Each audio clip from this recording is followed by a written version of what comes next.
morning. Yes. And what a lovely morning. Good morning. Good morning. We've talked the whole night through. Good morning. Good morning to you. Good morning. Good morning. It's great to stay up late. Good morning. Good morning to you. Oh, crap baskets. Good morning, everyone, and welcome to the morning roast. And I've got to turn off my phone before it makes too much noise. Yeah, you could tell I'm rusty. I forgot all about that. All right, today with me we have Mr. Chimera, Hi, how's it going? surprisingly awake and aware Yes. and full of energy and holiday spirit I, today. I thought you were going to say that full of edibles, and that's why you sound so happy. Well, I don't know that much about his personal life, so. And we have Mr. Marinus with us. Hi, how you doing?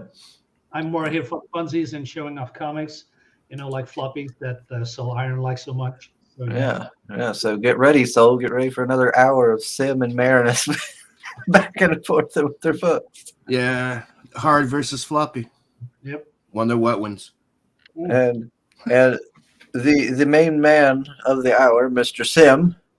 Hello, welcome to the show. All right, and see, Still, first coffee of the day. and I'm going to be showing off some opening some books. I've got a package from Mr. Beacon, which means it's from Sim. Yep. I have one from Matt Crotts to talk with Kiri. Yeah. And then we have one of our very own folks, another one of our folks, Ooh. the Finitales, Oh yeah. Mr. Fisk. Oh man, I'm so jealous. Yeah, you should be. Damn it, Chris, where are my books? I said international first. I can't help it. You live in a far off land. Yeah, that's true. Who we got in the chat? Oh, hey, we got Sean Davis here. Hello, sir. Of Pillow Man and Blanket Boy fame. Hi. Yo. Of course, we got Pale Rider. Hello, sir. Pale Rider was so kind enough to tag in Kevin Sorbo in his promotion of the show. So, if Kevin's watching, I loved Hercules growing up. Let's see. Yeah, Mr. Fisk. Good morning to you. I mean, of course, we have, as always, our host in the chat, Mr. Soul Ion, putting out the Morning Roast merch link. Yep. We have Lola. Let's see. Soul says, welcome to the Morning Roast. We're Sim. What Sim? What? Sim, because it's the That Per Second Chance campaign and all its craziness. Good morning, Chris, Sim, Sleepy Marinus, and chat. Yeah, Oh, I'm still I'm waking up sleeping. too. Okay. Yeah, you're sleepy, Chimera.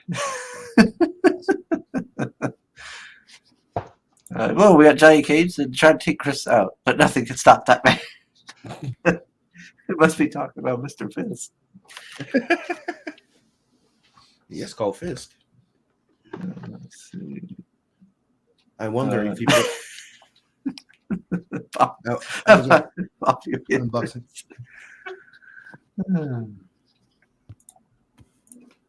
Oh, wait, what? You better read it as soon as you open them, Chris. Otherwise, it won't happen.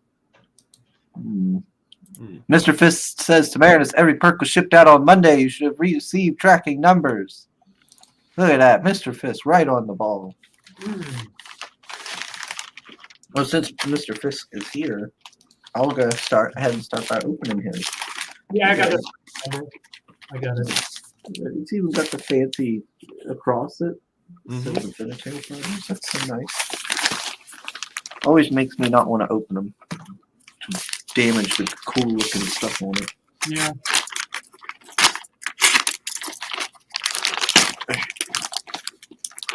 Okay, I don't like that.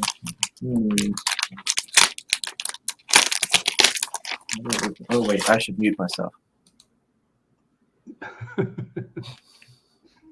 Okay. Okay, can you share my screen while you're at it? Well, I didn't want to make a bunch of noise when I'm sitting here trying to open it. What is this, Sim? This is the sample I shared not too long ago. I finally Wow.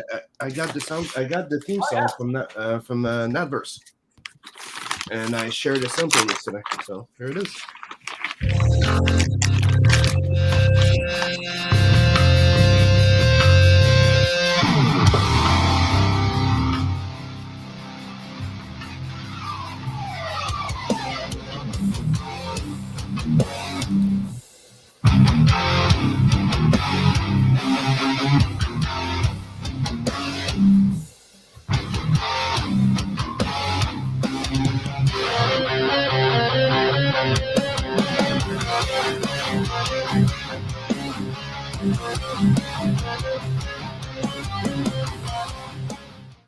Well, that's actually cool, man. You do this yourself? No, I hired somebody to do it. So it's a guy that does those synthesizer and metal music. Yeah. And I thought that he had that sound of like doom music and stuff like that. And I'm like, dude. Knocked at his door, like, how much do you want? I want this. Like, done. So awesome. Yeah, I paid him, and right now I'm waiting for one little tweak, and I'm pretty happy with it. You should be. It's great. I think it has that Duke Nukem Doom type of vibe. Yeah. I love So- those MIDI files effect in the beginning, you know, Mm-hmm. from the first Doom. with the Yeah. MIDI. So great. Yeah. The way it opens, and I'm like, oh yeah. So says he's happy it's not rap. I have an update. Pale Rider has put in hashtag sexy, hashtag anal bleaching, hashtag gag reflex for the stream. So is saying like Sim's been listening to Kid Rock again. Yeah. That new song is back. Don't Well, tell that- me how to that- live. Yeah, that explains the. Where did he say it? He said he's here to talk about the anal bleaching. That's the wrong show. Well, I mean, you gotta make sure every part of you is presentable. There you go. Let's see.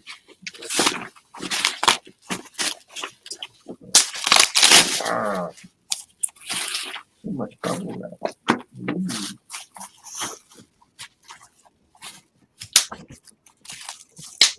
Okay, let's see. Yeah, look at this. Look at this fancy baby. Look at that.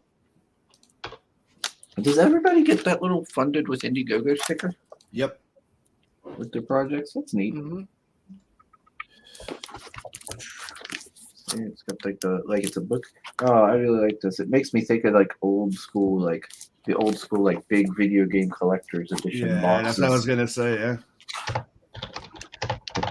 that's pretty awesome. That is sweet. Contents of this package. Oh man, I kind of don't. It's so nice. I don't want to open it. And order another copy. I might have to. It's so fancy. That was a quick turnaround. Nice. I know. I gotta open it for the stream. Gotta open it. Gotta open it.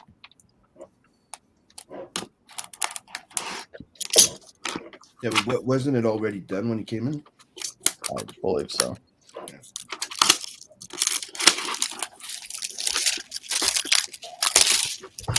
Yeah, this is nice. Very nice presentation, Mr. Fish. Now, Red Gaze is going to have to step up his game there. Yeah, he said that on the stream yesterday. Yep. Ooh, it even has a smell to it. Smells You new. good smell? That new car smell. Yeah. Fancy.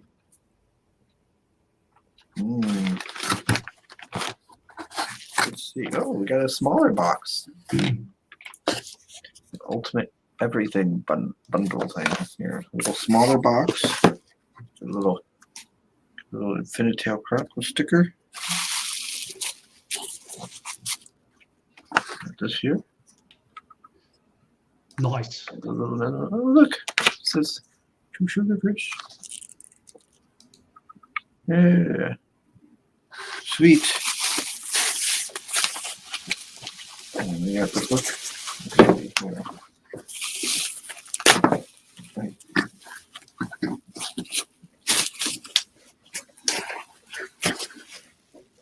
More bubble wrap. We got, let's see. Ooh, look at that. Fancy foil. I know that's what Pale Rider was looking forward to. A little bit of red dress action. It says book 1 founder's card. That's a big one. Yeah, That's a a hefty one. card.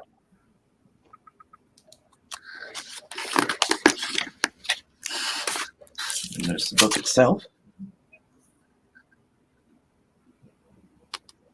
Yeah. Oh, you bought multiple cover set or something? Mm-hmm. So you got all of them? Yeah, this is one that I picked.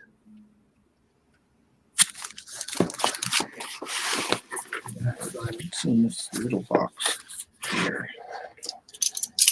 Let me see what's in the little box.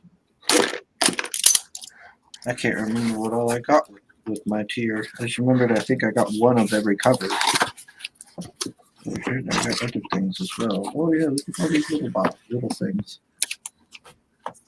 We got the War of the Trees one. And then we got oh yeah, this is the little standy man. Oh, it's kind of blurry. Oh, those Wait a minute. standees. That is also Mhm. sealed in a box? Yeah, you Yeah. put everything in boxes. Wow. Yeah. Yeah, he went all out with this. Awesome. Little cards. I heard there was a paper shortage in the world right now. Yeah, that's because of him. Yeah. Oh, he even packed a little page for cards. Oh, that's nice. What is this? What's this? It says caution: static sensitive devices not to be handled by unauthorized personnel. What?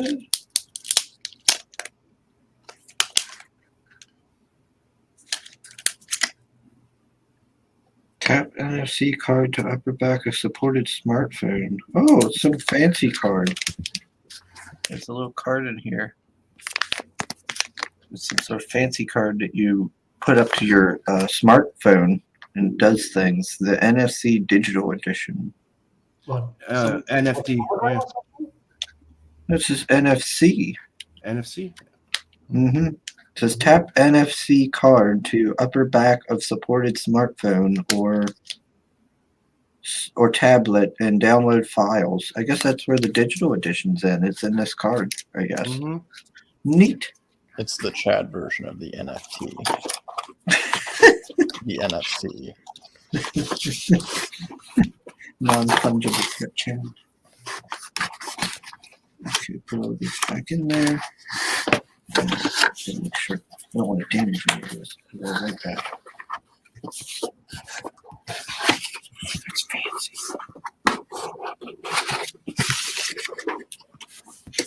Yeah, that is awesome. I really like the presentation for this. That makes me want to get another copy so I can just take this and just put it up somewhere Yeah. like right up there. Boom. Looks like a RPG game box, right? Yeah, it's fancy as hell. Yeah. Hmm. Chris, Uh, I noticed something different behind you. I those things that you put on the wall. The last time I saw it was that you have some Dragon Ball Z, but now you have some shark and some tentacle thingy going on. Not entirely sure. Yeah, behind you. What's that? That's the same ones that's always been there. Yeah, really? Yeah. You don't know what you're talking about, man. You mean the Dragon Ball Z thing? You mean like Hercule over there? Yeah, yeah. Okay. Yeah. Who's the shark guy then? What shark guy? The bull. You know that right there? The Yeah. blue Yep. one? The Yeah. blue green? That's Peter Gilmore. That was from the Dr. Satan from back in the day that he was gonna do with Nasser and then it fell through. Oh, okay. Oh, old school. Yeah, Awesome. we're taking it way back. And yeah, that one, and then beside it is a little umbrella girl. Oh yeah, that one. Yeah, yeah. From And then, what's his name? I forget. The case of the Oh. Lotus umbrella. Yeah, fuck. and then beside that, Selena, her little drawing that she did of like Cyber Frog with the little frog looking into the painting Right. and stuff. Very cool. Yeah, I really like that piece you did. Nice, Tim. I got Yep. this. What you advised me. What's Sweet. that? The Sumerian. Yeah, Yeah, it's pretty awesome. the hardcover. Also, I got. Okay, it's floppy time, by the way.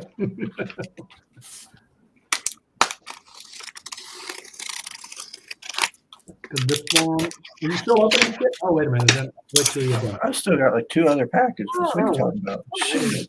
Don't worry. Don't worry. I've got the time.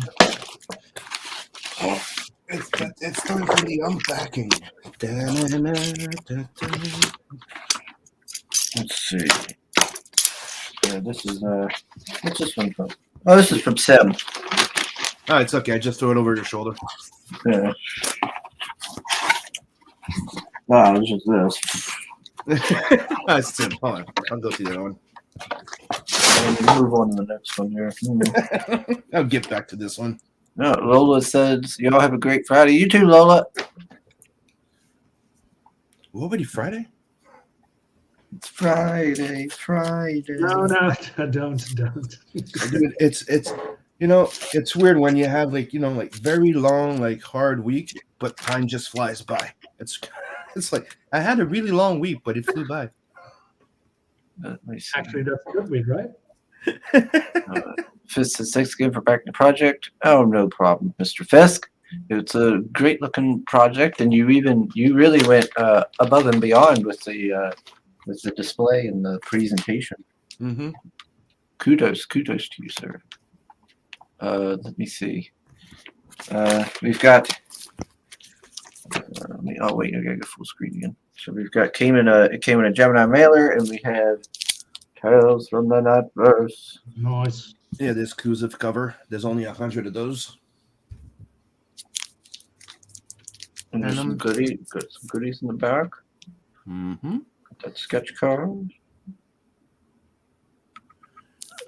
And the extra postcard and trading card. There we got the Tales from the Nightverse. The group cover. That one came out so nice. Very well done. Very well Mhm. done indeed. We have the Art of Sim. Yeah, that was the one I printed in 2016 when I tried a Kickstarter. Yeah, we're getting real. Yeah, Taking it back. I had a few copies left, and yeah, Chris has one. Fantasticon, MTL. Is Yeah, that? those are like I used to organize something called the Fantasticon of Montreal, which was a competitor to Comic Con back here. And we used to do a little program, and in it I would do like a little free comic book, like 5 to 6 pages or something like that, of 2 superheroes I created, and they were called the Fantastic Duo. Yeah, So the look at idea that. is that their powers come from the magical Jack Kirby ink, and the principle is every morning they wake up with a different power. We've got a little Vincent there. Mm-hmm. Soul wishes he had a copy of these so he could get in on that early depictions of Vincent. And you got 2 issues, I think, of those, right? Wait, what? You're supposed to have two of those. There's 2 issues of those little Fantasticon ones. Oh yeah, there's 2 there. Cool. And then we got I set that there. Okay. We got the 6 a.m. stickers. Nice. Mhm. And just a heads up to people: make sure to peel the surrounding layer before the stickers, and they're in vinyl, so be careful. Looks like there's some prints behind it there. Mm-hmm. Did you get the sexy prince? Mm-hmm. Some booby. No, demonetized. Yeah. Don't yeet me, YouTube, like you did Raging Golden Eagle now. Did you hear the part of Raging Golden Eagle? They yanked his YouTube channel for sexual stuff. What? Yeah. Yeah, you didn't see that, Tim? No? Yeah. He'll Yeah. probably get back. They Hopefully. took his channel down? Yeah. Good thing I Like- subbed to his backup. Like, For sexual content. Yeah. yeah, the booty shot. Bye-bye, no morning roast anymore. Yeah.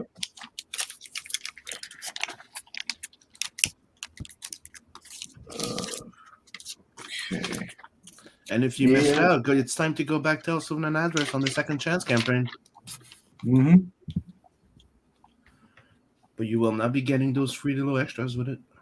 Fist says, hell yeah, can't wait for his copy to arrive. Soul says, support single parents with Sims Patreon. Fat Mary says, support single people. There you go. Yeah, Chris bagged the second chance campaign. Really, what? Hmm? I don't know. Soul says to me, really? Really what? I don't know. Yep. How do you get new for graphic sexual content? He's probably saying that he's jealous because you have that little comic book with Vincent, as you said. Oh, that's probably what it You is. said Yeah. so. I wishes he had something. But really, Chris? Yeah, he's envious. Yeah. It's weird, There's like- two there, one for him and one for Dunkel Zipper. If only they could have got two at the time. You know what's the word? What's that? I think I did slip one in this thing. If I'm not sure. Oh no! Yeah, Dunkel Zipper's gonna be No, I didn't. go steal now. No, he had a little something extra in there. But I missed the stickers. I'm gonna have to send him the stickers, an extra set of stickers. What's The wrong stickers were missing in his package. with Yeah, and then this is Matt Crops, one of my more favorite creators. Yep. He does Kiri. Look at this. Oh, that is so cool. It's like a Nintendo 64 box. Uh-huh. That is cool. Chris. Hmm? Oh, Meredith's got one too. Yeah. This is so cool, right? We're Kiri buddies. What do you think it is? Yeah, I got my Nintendo 64. Yay. Oh, man. Nintendo 64 is a shit, though. Yeah, we got the same stuff, but it's you do the honors. Let's see. We got the thank you paper. Yep. Nice. Always like to see that. I like to see that. Thank you. What do we got here? What? What? He's got a cereal box. Yeah, you need to open Oh, it. it says it's got a Kiri toy inside. Open it, man. So fun. Oh man, I don't want to. Thank you, Saul. Asshole. What's Soul saying? An idiotic thing. You said that Winston would lose to in real battle against Edward Cullen. Well, you obviously killed him on that print. No, he was saying he feels younger when seeing Marinus on camera. Oh, okay. Marinus is a handsome man. I know. I do my best. He's got those Dutch and Germanic genes. He looks distinguished. I open this without damaging the sticker. Yeah, I struggled with that too. Just there's a line open up from the top. You can. I can't. I'm just gonna have to damage the sticker. Well, you have to. Get one of your guns. Maybe that'll work. I think that'll damage the whole thing. But it'll be cool. It's true. It would be cool. Oh, what is this? Oh, look, it's a little figure. Yep. Which one do you have? It's a little bow lady. Oh wow! I got this one. You got the bow lady. I got the my resolution. Oh, neat. Is I that got the big bird guy. Why isn't it? is that a tier or is that a stretch goal? I can't remember. Was it? Well, it was a stretch goal, wasn't it? Oh, Yeah. wow. By the way, Chris, there's something underneath it. Oh, is there? Yep. There's cereal. Oh, I got cereal. Yeah, that's what I mean. Well, it's not what I mean. I mean underneath. What?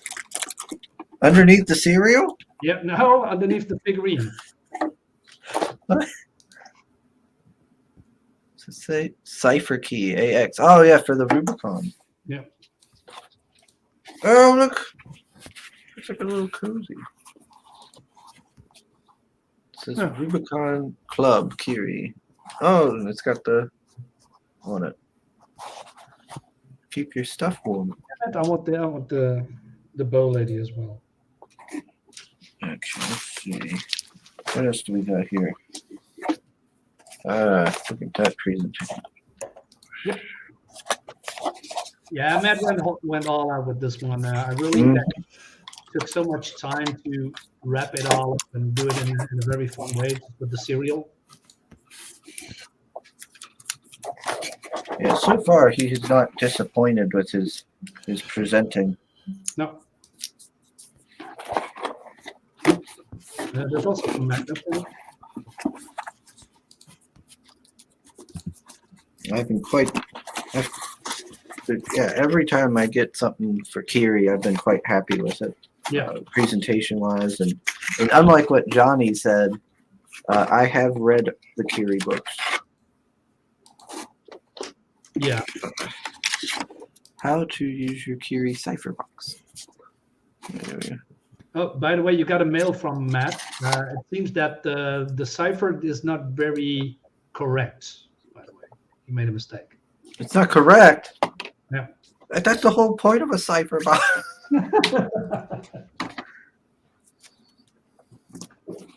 It seems he made some mistakes when it comes to deciphering. So he sent an email around to all the backers. Little tiny scroll in there.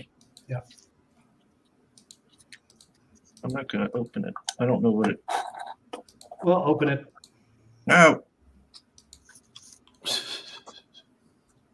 So what's the That is point of neat. That is neat. what is it? It's a little cipher box. It's like a how you call the little decryption boxes. Yeah, you'd get like a, and then like you do it and it unlock a message, and then like how they used to do with like radio shows and stuff. Mm-hmm. It's a mechanism that you have to use to unlock the key code, and then there is a surprise. Well, not in the boxes, but on the website.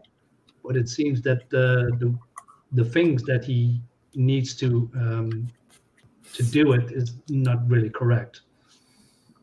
But to be honest, I haven't tried it because I'm stupid and I don't know how to figure it out.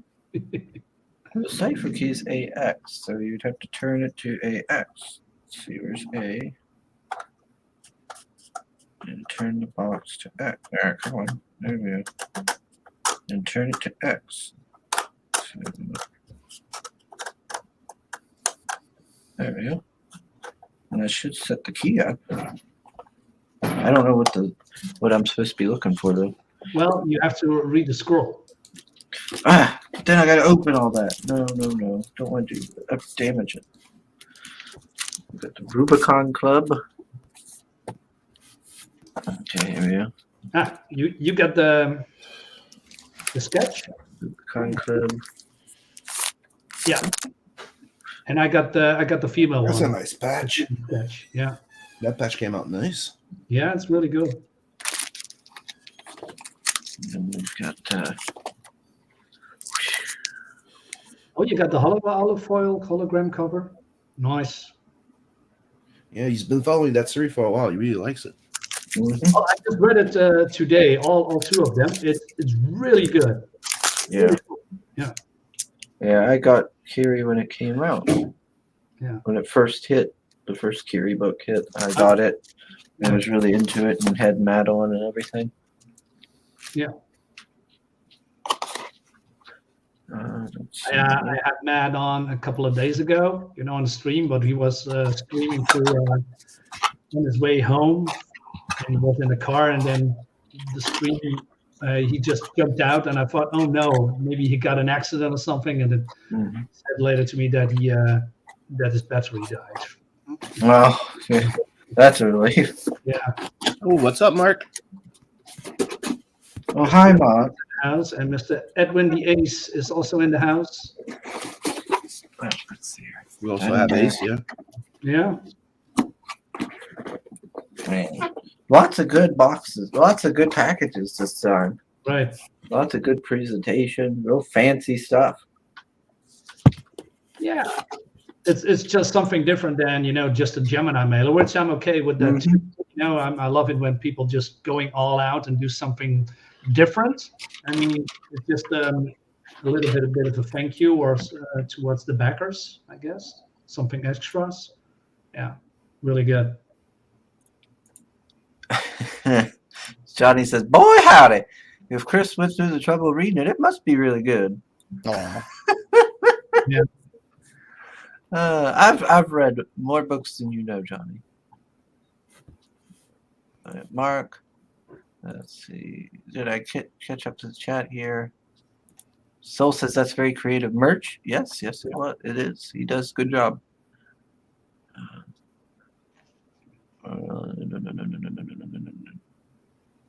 So Okay. I got this one. Oh, Beyond the Black River. Yeah, another Conan book from Ablaze. Mm-hmm. Really good. It's really good. Downside, it's only 22 pages. That sucks. But That's why I don't buy them in floppies. I just wait for the big books. yeah, I know. I got Yeah, but I used to buy them in European size, dude. They were like 60-something pages. yeah. So this is a classic. So short floppy time, guys. I got not much. This is an Indiegogo book. Black Bishop from, what's it called? Vus Lyons. I don't know. I can't pronounce it. Something like this. I was gonna make a joke going Black Bishop. Isn't that like overstating it? Bishop was black, wasn't it? Right. That's Yeah. like what? Marcel Dupree? Yeah, Marcel Dupree. Indeed. This is a fun book, by the way. It's really good. And I got a couple of silver sables. A lot of them, a bunch of them. To complete my collection, although I don't collect much anymore, but this one I really want. So yeah. Thanks for sharing. Yeah, I think I only have like one issue of Silver Sable. Yeah. And I felt bad being sick and everything. I didn't answer like any messages back for like a week or two. I had Kickstarter messages. I had not responded to any of them since like before Thanksgiving, and so I figure they're not too happy with me. Oh well. Fist says Sim and Scotsman got me looking into 3D printing. Maybe book 2 might have figurines instead of standees. Ooh. Nice. Yeah, we told him the set that we bought. Yeah. He's thinking of buying it. Let's see. Soul says to Mark, one friend of mine lost his mind when looking through Grave Robbers, and that Dutch guy on the screen wants a copy too. That's why I ordered a second time. Very satisfied myself too. Yeah, I'll once again I'll let Johnny Cage know that I have read Grave Robbers, and I really liked it. I quite enjoyed it. I definitely will be backing the next one. And I'm really into the story. All right. I'm gonna email you soon, Sol, for that Grave Robbers. Can't wait to read it. And thank you for ordering it twice for me. I really appreciate that. What we got? And probably Sol has maybe more comics that he wants to sell to me, or vice versa. Yeah. All right, bring up Tales from the Netverse here.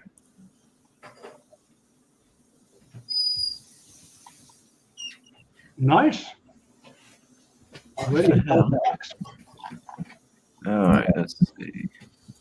Okay, sorry. I'm back. Look at that. I bring up your campaign and you leave me. Yeah, because my kid called me. Which one? Logan. Hmm. The other ones are in school. All right. I don't know about him.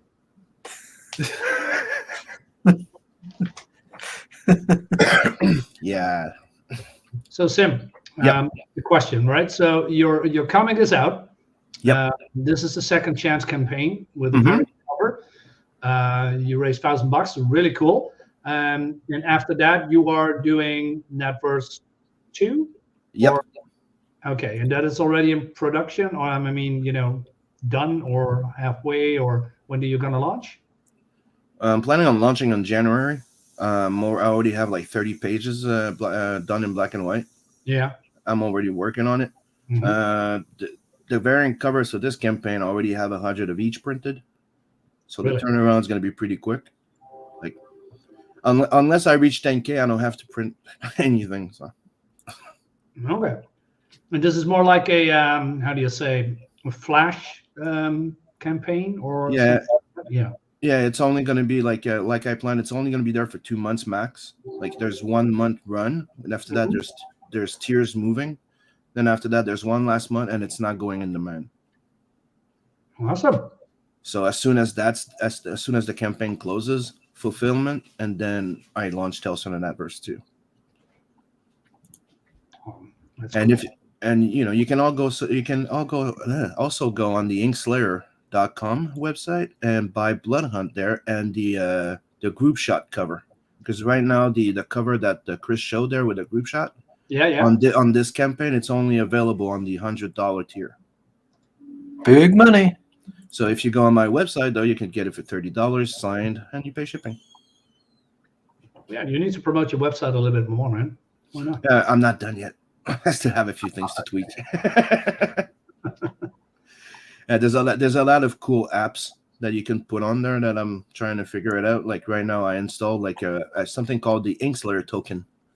So if you go on my website and you subscribe to it, and you buy, and you're gonna buy from the store, you're gonna collect points, and with 500 points, I'll give you like a $5 discount type of thing on your next purchase. I'm still working at it. Right. Chris, question for you. I just looked on Twitter and you share your campaign. Is Matt Crocs also coming today? No. Well, that's what it says. Oh no. Sorry, I read it wrong. You unback packages from Infinite. Okay. No, Yeah, So- I was just saying that I was just saying I was unboxing packages from them. Yeah. Okay. So saying, Sim, I thought you're going to use this as a shop, but you seem to want to move forward much faster. The idea was not really to use it as a shop. It was more the fact of, I know that usually when you have a campaign, during the moment that you're fulfilling and people are getting books, then there's some people that like to wait till you're fulfilling to back that said campaign. So that was me going, that's what I used that campaign for, because I couldn't leave it in demand while I'm fulfilling because of that bulk shipment thing. Right. So it's my way to be able to still offer you cool stuff with a really good discount on the shipping, because we understand on my website I cannot do that bulk shipment because it's per one, per order. Right. Well, this allows me to do a bulk shipment, so I can still only charge you $15 shipping. So that's why I used those second chance campaign. That one was an experiment. Oh, nothing wrong with that. Soul's very excited for InkSlayerEntertainment.com. And right now I'm setting up everything that the Blood Hunt's going to be going up as a hardcover, 8.5 by 11 on Amazon. Another test I'm doing. They started a beta version for the people that are publishing with their Kindle, and we can print on demand. And one of the beta tests that they're doing, it's hardcovers. It's weird. Everybody's having a paper shortage, but Amazon is adding new stuff. Of course. Yeah, so if you liked what I showed off here of Tales from the Universe from my unboxing, you can pick it up on this website or here on Indiegogo. Yep. And the only thing is, another thing I do is all the nice little free perks that people got because they got way more than $25 worth on their package. You're not getting it on the second chance campaign. There's other stuff to unlock, so it makes everything like you join in the first time. Well, you got like $75 worth for $25, if not more. So we're starting again now. So right now, 25, you get the book. At 2,500, unlock the Simon Bisley print, and so on and so forth. Let's see. We've got Soul saying to me, just to make it clear, 0% of that excitement is for blood.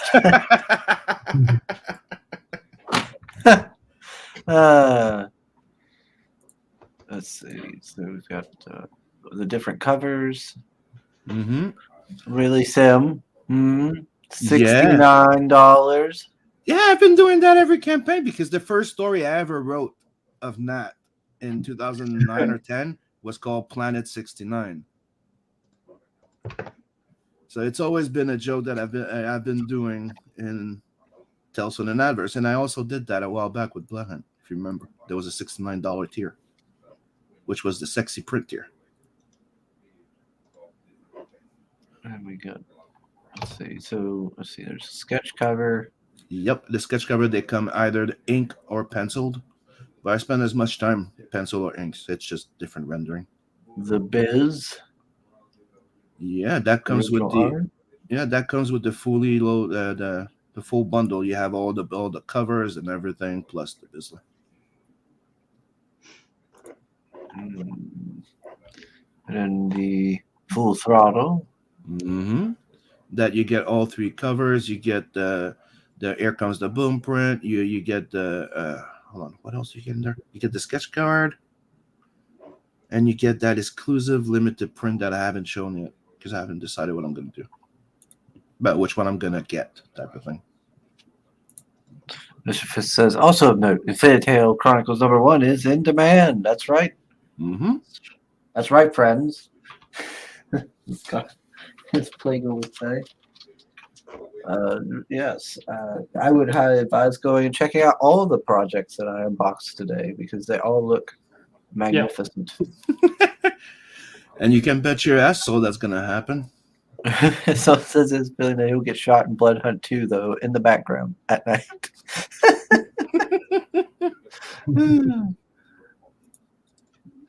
Let's see. So it says, in demand, Fairy Tale Chronicles. I'm going to see a guy going, there is Uncle Ziffa. And then you'll see Vincent just slicing his throat. Don't go Ziffa.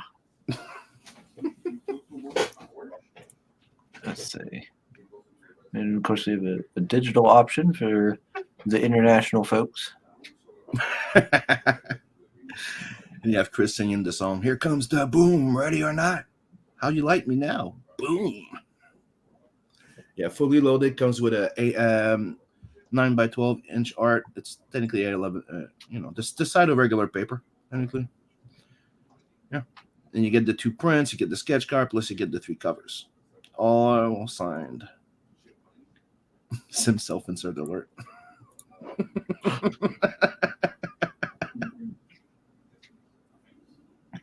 And you have the Preston Acevedo rose piece that was inked and colored by Scott Smith.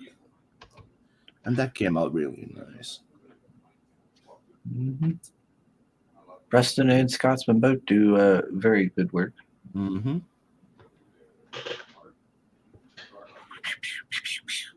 And like I said, I already have 100 of them printed, so turnaround's going to be pretty quick too. There's planets in the background. Mm-hmm. Are they done digitally or something? The 3 in the background, there's 3 planets. Mm-hmm.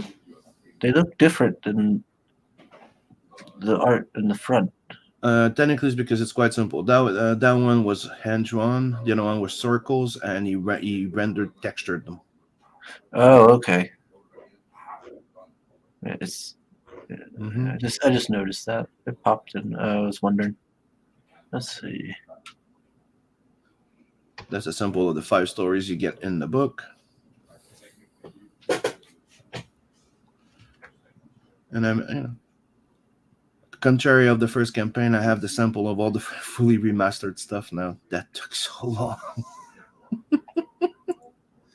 I thought it was gonna be way simpler to remaster all that stuff, but deleting all all I had was the colored PDF of a print file. They were all ready to print stuff. So I had to delete. I had to go in, delete the bubbles, the dialogues, patch the work, then go in, extract the black lines from the colors, but technically delete the colors from there, then purify the blacks, clean the lines, go clean all the artifacts and the grayscales.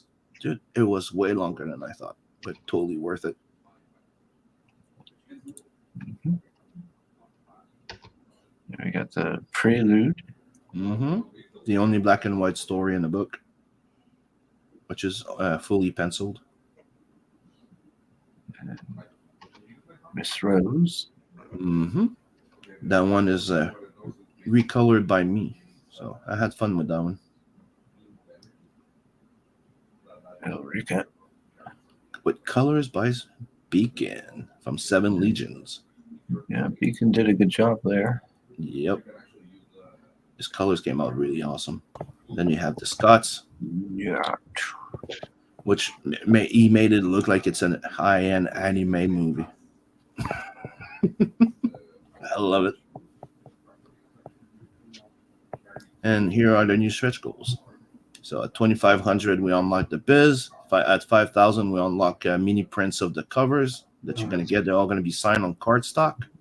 At 10K, well, that's when I have to go to reprint a little bit. So what I'll do is I'll print a Nash can of the Tales from the Adverse 2. So you're going to get a not a prequel, but a sample of the next book. And and the 15 one, well, that's when I put it there because I will start producing a fully animated intro of that. And that's why I ordered. I hired a metal composer to compose that song for me. So. Mr. Fist says he got the full throttle perk. He's definitely stoked to add it to his spinner rack / collection. And I need to thank Chimera because he showed me drifters, and that fucking intro inspired me to do a sketchy animated intro. I was like, that looks so fucking sweet. Yeah, I think it was a French animator or something. Mm-hmm. Someone special did that intro. When I saw that, and he showed me that intro, and I'm like, dude, that's making me want to do animation again. Yeah, that intro really gets me pumped up. I've rewatched that series like 4 times. Yeah, right. It's really good. If you haven't seen Drifters, go watch it. Thanks, Camera. That was. That's why the guy who made Hellsing, so I would expect nothing less. Chimera comes back just in time to be thanked. Yeah. Well, actually, I got a jet, so. Oh, okay. So he's taking that thank and he's like, "Thank you, bye." No, I got to deal with something. Alrighty. Later, Camera. Later. Let's see. We got Phil. He says, "Hail to chat." Hello, Phil. Hello. We're just checking out the campaign. This is the second chance for now. This is the nice 11x17 Bisley that I have behind me. I love it. I've had this since like 2016, dude. Mm-hmm. And you could take it away from Sim by backing and buying it or something. Yeah. Biz. I'm sure if somebody decides to buy it, they're gonna love it as much as I do. So. Inkslayer Entertainment. Yep. And if you don't know what Inkslayer is, it's me, Scotsman, Inkspot, Beacon. So keep your eyes out because we're working on the book. And that's coming next year. I don't get why does he keep calling himself John Jay? Don't like it. Nope, it's Spartan Scotsman. Sorry. Don't know any of this John Jay nonsense. That's just that how do you call it? The is nom de plume? Like, I expect on his birth certificate to say he's Spartan Scotsman.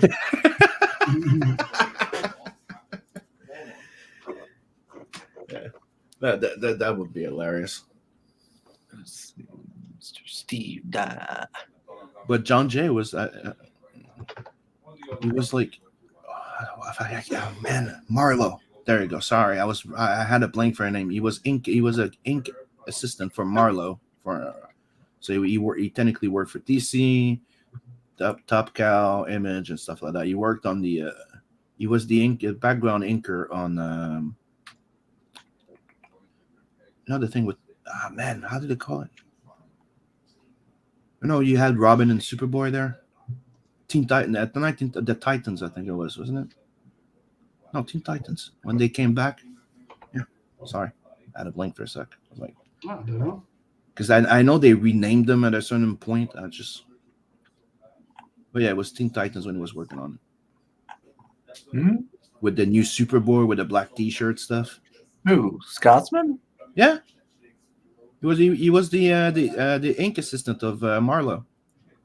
Oh, He's been working in comics for a long time. fancy. Mm-hmm. I was not aware that we knew such a esteemed individual. That's why I think he wants to use the John Jay a bit. Mm. Well, he'll still be Scotsman to me. Oh, he's still Scotsman to everybody. Do you think we call him John or Jay? No, it's Scotsman. Yeah, the Elrica piece. Oh, dude, that one came out nice. And the colors are nice. Mm-hmm. Nice colors.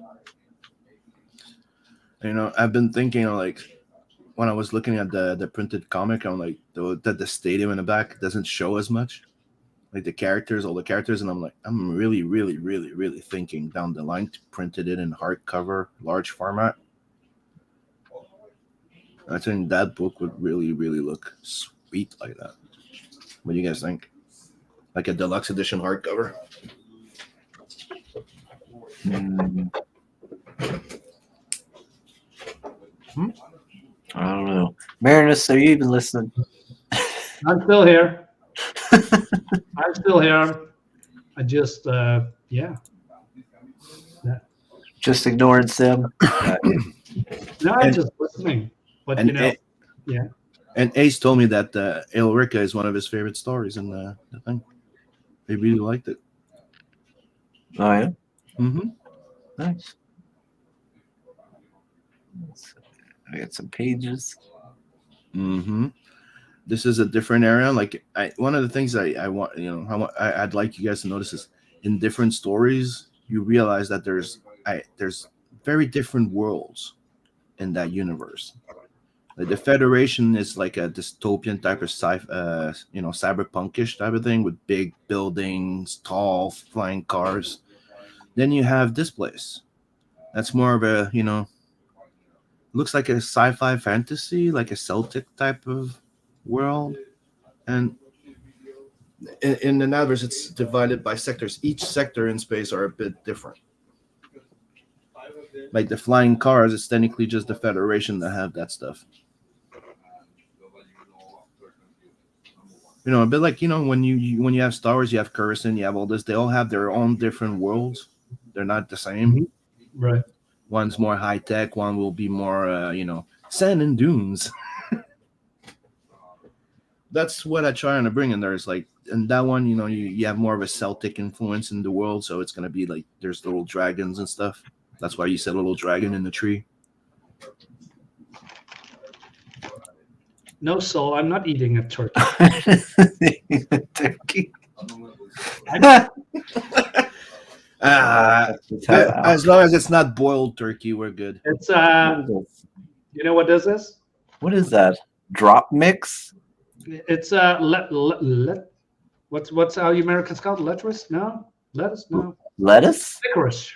Licorice. Okay. Yeah. It's more like what do you say? Just black goo. Mm. That sounds awful. I'd rather not eat black goo. Well, it's just this now with different shapes. And it's a mix. Yeah. I'll pass. Ugh, that looks gross. I don't want it. So they're just jujus. Okay. Yeah. Nope, I don't like that. Don't like that one bit. Oh, Licorice, yeah. turkey, You're sweet, hard, soft. I wonder one thing though. Did they used to have liquor in there? Because the word licorice, right? I Mhm. wonder if at a certain point it had all of them had liquor, like it was liquor candy, Yeah, there's some liquor candy in it, yeah. right? Yeah, I wonder if that's what it was down the line. could be. Mark, is it the salted kind of licorice? Yes. Yes, yes, indeed. I'll be back in 1 second. So yummy. Soul says, thine usual licorice looked like medication from the package at first. Well, I eat a lot, and it's very bad for if you want to have high blood pressure. You have to eat this every day or a lot, because your blood pressure is gonna, go into the red zone if you continue eating it. But if you eat it just a handful, a couple of it, doesn't matter. But it's just so yummy. Yeah.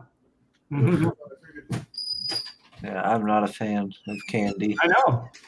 I know a lot of people outside of the Netherlands and maybe Germany really, really hate licorice. Not sure why, but it's probably of the palate of your taste. But yeah, I grew up with this, and like some Australians love Vegemite. I have that once. I puked in the bathroom. It's so disgusting. Yeah. It really does not look good No. at all. You were insulting Australians when you threw that up. I know. But that's my color palette, my taste palette. But it's the same with licorice, because I believe not other country than the Netherlands can sell so much licorice because it's normal quote unquote candy here. So yeah, not the Kookaburra brand. Ooh, let me Google that. What is that? Kookaburra Yeah, try that one. licorice. Fisk is such a well-traveled, educated, worldly man. Yeah. But there's also like I know a few people that do that. You can also go on some website where you order boxes. So each month you get a box of all type of candies from around the world. Yeah. Or different types of foods and stuff. Mark says he bought the salted licorice for his mother-in-law as a joke. She was not amused. Chris is saying Vegemite is a hussy dare food. That stuff is gross. Yeah. I'm guessing, if you're exposed to certain things at a young age, you kind of grow accustomed to it at a certain point. Vegemite is in the new 12-foot Ninja music video. An Australian nightmare. Vegemite, the band, is great. Okay.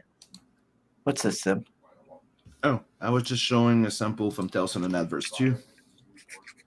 This is a page from Metal Valkyrie, and it's also to show you that those animated little skits that you see that I'm working on, they're actually pulled out of the book. See? This is Lawani in full body armor with the bike. The bike breaks to pieces and assembles as a type of exoskeleton armor. And it's the same for that scene with Nat. And as you can see, there's a little bomb here that says URFKD with a nice finger. Yeah. Looks great. Thank you. This is Tales and Adverse 2 in production, and as you can see, it's only going to get better and better and better and better. The whole flying cycle thing reminds me of Lobo. Yeah, it's so good. But I'm highly inspired by anything that's 2080 heavy metal, Lobo, and all that stuff. So yeah, good taste. Like one of the things that I did. Oh, dude, you're gonna love this. Remember we talked about Philip Tourier not too long ago? Yeah. And I only had the two first Lone Sloan. Yeah. I got the entire collection the other. Yeah. That's my Christmas gift. So now I can't buy stuff for like at least a month or two. Awesome. And my commissions are open. I need to make money. Nothing wrong with making money. Nothing. Nope. It's one of the things right now. I'm open for some commissions. Oh shit! What am I doing? There you go. Can you put my camera on, please, for a second? There you go. This is what I got this week. Lone Sloan Lone Sloan. So what he did, he did his own version of Salembo type of thing, Yeah. but in his world of Lone Sloan, and it's a 180 pager. That's so awesome, man. And if you don't know his art, he's influenced so many, and he's one of the guys that I brought to Joe's attention. And you've seen Joe's style upgrade in the last 2 years. I introduced him to Drouillet. Can you give me the send me? Wow. Yeah, that's alley. That's Drouillet. That's the guy. That's the guy that designed Darth Vader, the Stormtroopers. Really? Yeah. Just type Vader and his name. You're gonna see the painting that they bought from him, and you see the Darth Vader helmet. You see the Stormtroopers on the side. They look way more badass. But see the type of visuals. Yeah. I love that. Yeah, that's old school stuff, man. Mm-hmm. That's from the 70s, 80s. Yeah, look at that shit. That scene. You've seen that scene reproduced many times, right? Especially that one with the mammoth. Yeah. Okay, great. I got the Lone Sloan Gale. Lone Lone Sloan Sloan Gale. Kale. Yeah. And yeah, it's really freaking awesome. Now I'm waiting for Delirious 2. I have to go back in European comics again, I guess. Yeah. I've been away from them way too long. But now you got the Cimmerian, and that's one of them. Mm-hmm. And if you're Robert Howard fan, you definitely want those versions, because those are the actual version adapted from his novels. Because over there it's public domain now, so they're allowed to do so. Mm-hmm. Yeah, I think Blaze is doing very good job with the Robert E. universe. Yeah. Soul is joking there, but he ain't that far from being right. I do have the cover for Tales from the Adverse 3 drawn. I have the cover for Tales from the Adverse 4 laid out, and the covers for Not the Merc 1 and 2. Mm-hmm. Mark's saying the inks are looking awesome on this sim. Oh, thank you. And Soul says, "Is that French?"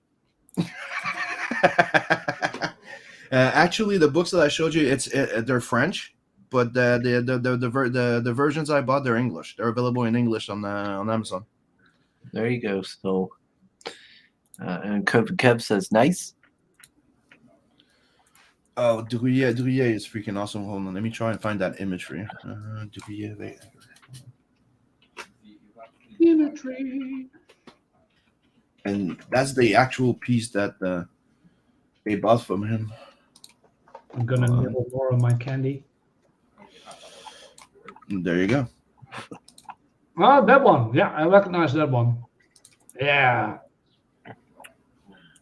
Here's a pic of the original. A picture of the original.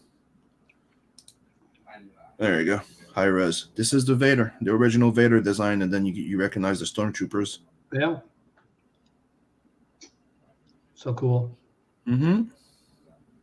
Yeah, he tried to do the same thing a bit as Jodorowsky did when he tried to do his Dune. He had like different designer for different worlds. So one designer for the Empire, one designer for the Rebels.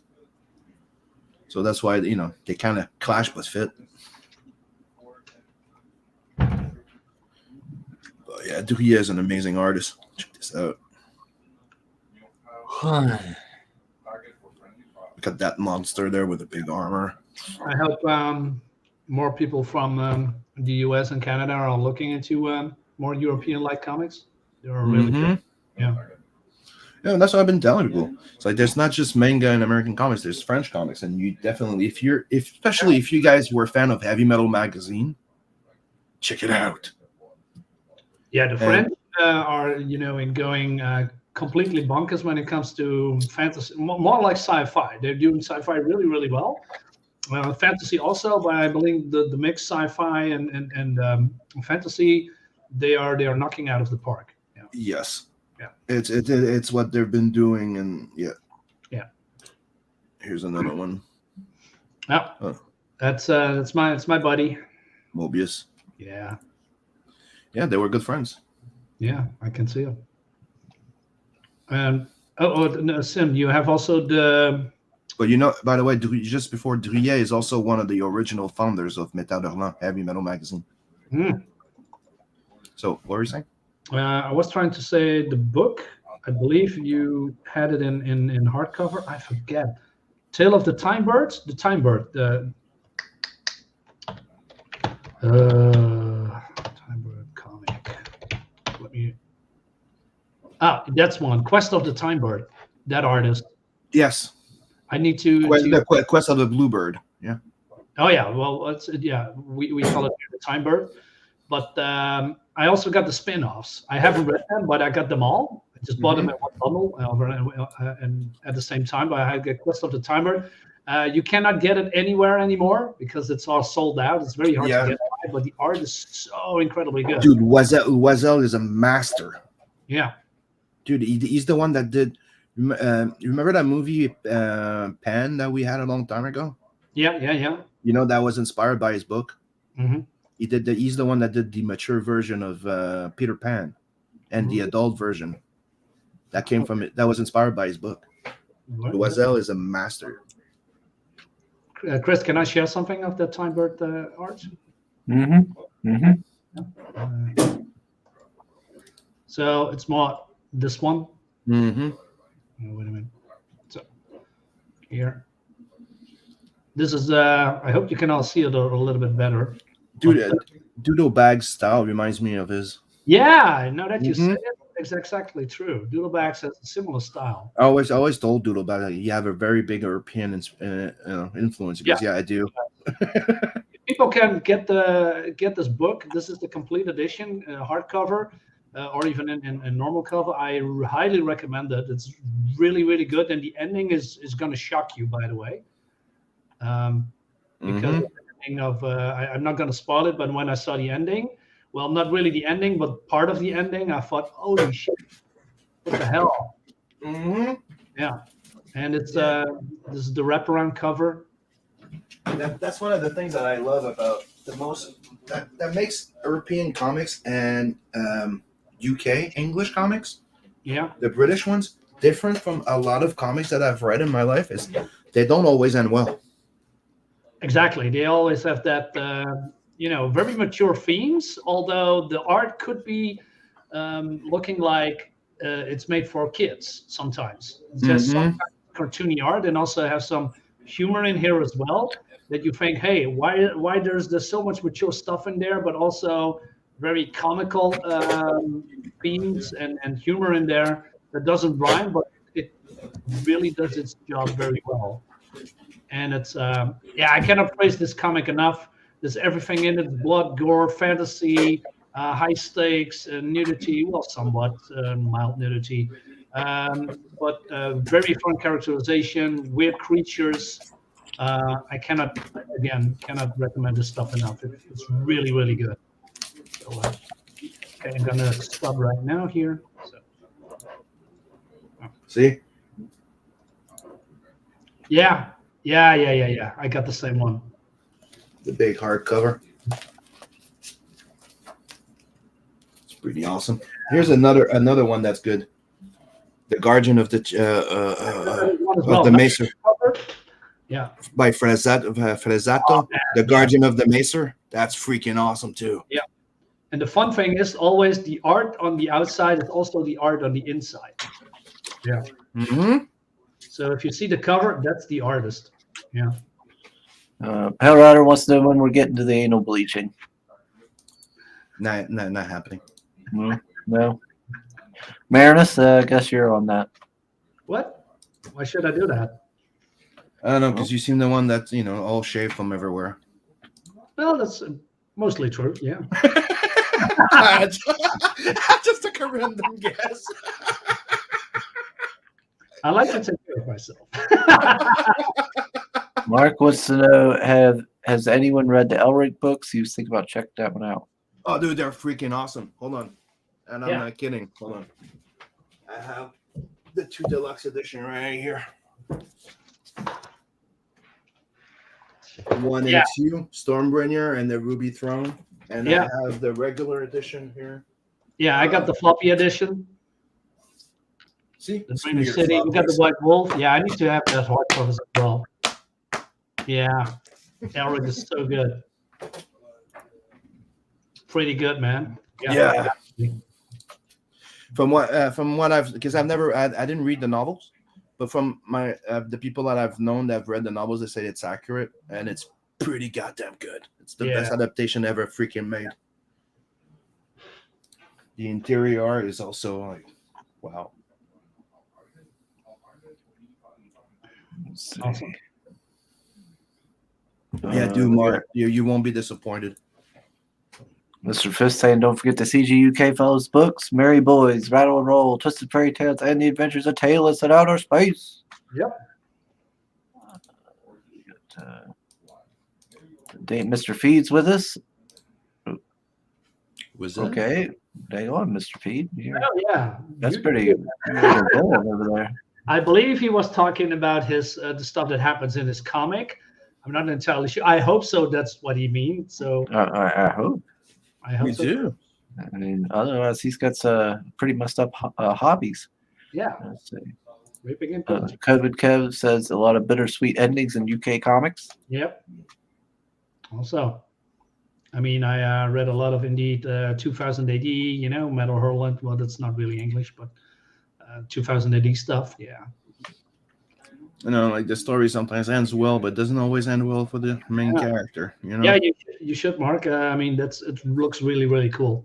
Yeah, and I definitely recommend the hardcover as well. I'm mostly a floppy guy. But when I see those what Sim has, I think, oh man, I want them too. That's right. Yeah, I love Rare Boys as well, Mark. Yeah, Merry Boys really was good awesome. ones. All right. Oh, so back to the second one. That's one of the things. Another thing, Sim also has a Patreon. Oh yeah, I do. Demona. Yeah, where I introduced the first pages of Demona on that webcomic tier. I've been promoting it. It's another thing I was testing. It hasn't picked up much. I have two Patreon so far, and right now I got 4 pages of the book out. I'll be releasing 2 more pages this month, and I'll be deciding if I keep going with that. But not the Patreon. I mean the webcomic. That's the experiment. I was thinking like it could be fun. Like I was trying to figure out something that would be cool to do for people that are on Patreon. I'm like, well, what if I did like they have exclusive, like they get to read a comic before everybody else before it goes on a campaign. I thought that would be a cool concept. But it's new and it's a bit harder to sell in a way. So Yeah, are you maybe trying? Tompa, is doing something with. I believe it's called Ko-fi or Ko-fi. It's also some kind of a Patreon-like page. Like right now, like when I tried Patreon, but I was trying to debate if I was going to use Patreon or Substack. Mm-hmm. Oh, yeah. And right now, Substack's been sending messages about the fact how they promote comics and stuff like that. Mm-hmm. So I'm thinking of maybe closing it with the Patreon and moving it to Substack, trying it over there, since they seem to be more about comics, and Patreon has pretty much dropped the ball in promoting creators. That's from the research I've been doing. All right. I don't know nothing about it. No, Substack's been investing a lot of money on trying to get the big name mainstream creators to go do comics and books and novels on their Substack. So that's the thing they've been trying to get. If they want comics on the thing, they want writers. So yeah, I might check into it. Yeah, why not? I mean, you have to expand your brands to a different side. I mean, I'm on Minds, by the way, although I'm not really promoting comics more art, and people seem to like it. I once in a while promote comics there as well, but I think Minds is, I don't know, it's different from Twitter, but it's also less toxic, if you will. Well, depends on what you think what toxic is, but yeah, I don't know. It's just Minds is more quiet, uh, how do you say, Twitter-like site. But for promotion and comics, I'm more on Twitter. But on Minds, yeah, I think I'm expand to Minds a little bit more. I got 2K subscribers there. Mhm. Fine.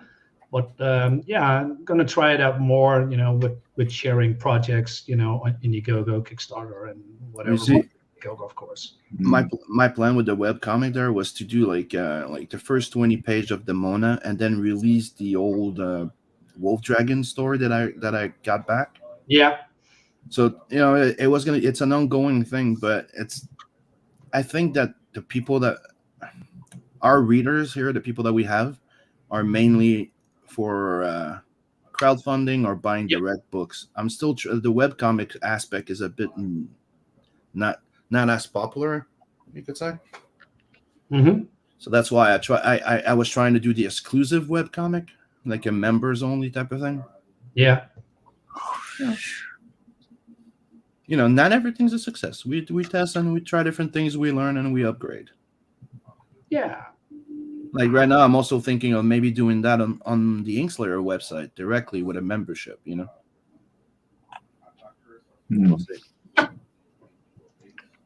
Right. Because the good aspect of having your website is you don't have that third party taking 40% or 40 to 50%. It's the same thing. Like one of the fun thing I discovered while I was working on my website with Shopify is that they have an app for crowdfunding. You can have a crowdfunder on your website. Really? So that so that that means you bypass the or in demand, instead of having in demand, put it on your website like that. You don't have to pay Indiegogo for it. It's directly to you. Yeah, I mean, and having a known website, I think that helps. Mm-hmm. When I miss a crowdfunding campaign that I discovered too late, I just look for the artist or the writer, and then looking for it on Google if they have a personal website. And mostly, I find stuff that I'm surprised that there's so many comics on that website that I missed. And I just tried something. It's always a gamble because you don't know if it's good or not. But that's with crowdfunding. You think it's good, and then you got it, and oh well, this is great. And sometimes it's a hit and miss. Yeah, but that's how crowdfunding works. Yeah, you never know too sure. Mm-hmm. But it's the same with normal comics from Marvel or DC, which I don't buy anymore. But if I think, hey, I wanted to continue the series of, I don't know, Spider-Man, I'm done with Marvel. I'm not going to buy them. There's nothing there that interests me anymore. And if there is something interesting, I don't want to give them my money because I don't think that they are worth it. They are just bastardizing my characters for years now, and I'm sick of those guys. They're not getting my money. And Tumpa is also saying Shopify can also offer cheaper shipping rates. They have something with the Easy Ship. Yeah. It's not super cheaper, but yeah. Right. You do have to subscribe to Easy Ship. Yeah, indeed. Hey Tommy, I just saw your email. Really cool. Really looking forward to your book, and I shared it on Twitter for everyone to see. And so also shared your project or your mail. And so is saying that's such a douche code. I'm like, dude, the code is so Chad that it gets you reacted. That's why you don't comprehend it. Yeah.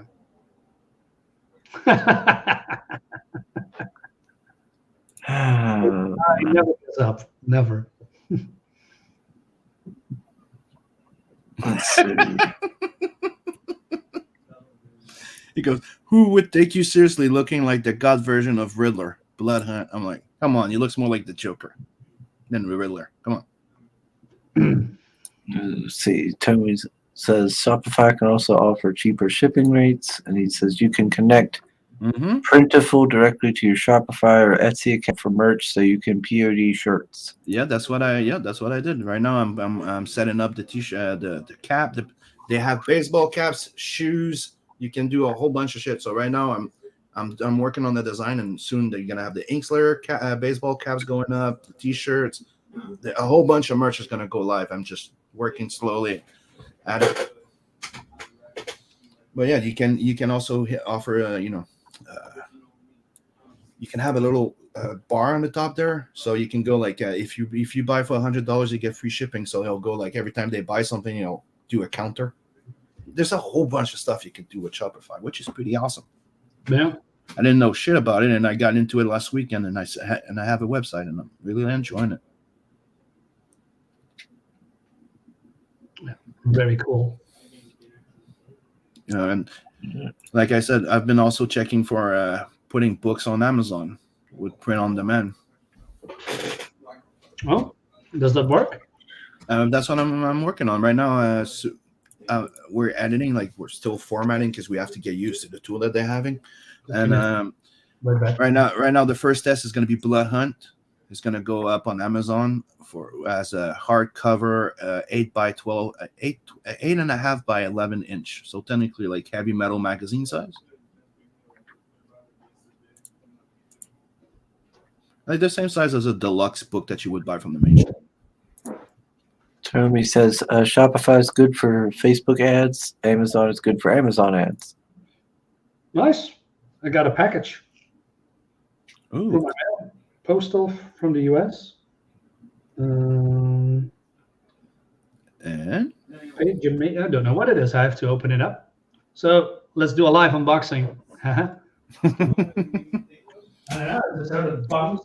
And yeah, Sol just put the link there, but go sub to his Substack. Dump Buzz on Substack. Okay. So yeah, check that out. So okay, let's see how this goes. I hate live unboxing because sometimes it takes a very long time, but this is a small package, by the way. So what is it? All right, let's all look at Marinus' small package. Small package. Fuck you. What's this? I don't know. We're waiting for you to tell us. What is it, Marinus? What is it? I don't know. Books you bought off eBay, so it's not a real unboxing. This is a What is this, Marinus? Starter campaign. It's called Midnight Highway. It was on Indiegogo for a very short time. Oh, I've seen this one. Yeah, and this is issue 2. And I got something extra. I don't know what this is. This is a metal variant, but I only ordered 2 of them, so I got 3 for free. Okay, let me put this out of the. This is really cool. Yeah. It's big. Awesome.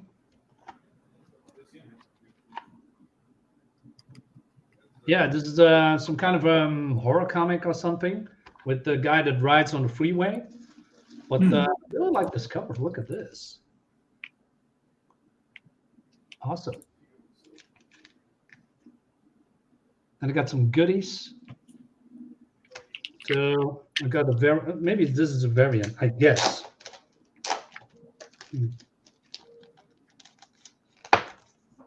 Got a lot of things going on. So I got the what's this? Yeah. A Midnight to Highway. Probably a stick. Yeah, this is a sticker. Mm-hmm. A very cool card. Ooh, fancy. Yeah. Got some text on it. I got a cool print. Awesome, awesome. Nice. Yeah. Oh, and this is the very reminds me of something you'd see in like an 80s movie. Like Yeah. movie or something. Look at this. This is cool. Yeah, this yeah, basically this is the same book that I just showed you. The colors are very saturated. Mm-hmm. So I don't know what's going on or what it's all about, but I'll take it. And I got the issue 1. Ooh, looks cool. Crazy shit going on. Yeah, looks fun. Printed by Kablam. Yeah, the art looks good too. Can I show you some more? Yeah, why not? Looks like something out of a horror movie or something. Yeah, and that's basically it. Yeah. So yeah, I got an alternative cover with the same book. I And like you know, another thing that I'd like to bring up, like I noticed that it says, Kablam on the back. What's his name? Chimera used to use them before too. It's Oh, a yeah. it's a print on demand thing that's been there for ages, and people used to use them on Kickstarter. And the reason why a lot of people are using them is because they also do fulfillment. I just Yeah. wanted to bring it up. Yeah. Yeah, so I'm going to show you a little bit. Maybe this is probably what you mean. Mm-hmm. So it says that Chris. digital printing. Whether you need just one copy or 1,000 copies, Kaplan. You can read it for yourself. Kickstarter, Patreon discounts, 10% off. So, not sure what Kablam is. I only heard of it. So, Yeah, but this is saying it's a print on demand thing, and they've been there doing printing for comics for a long time, and Yeah. they're offering discounts and special deals Really? for people on Kickstarter and Patreon for their thanks. Yeah. They also connected to something called Indie Planet Comics or something. A bunch of people I buy books off of at like the con down there at Steel City use Kablam. Yep, I used to use them too before for prints and stuff. Yeah. Let's see. Tom here says he has 2 packages moving from customs to him. One is Long Harbor. For the number 2, he has no idea. It might be Expendables.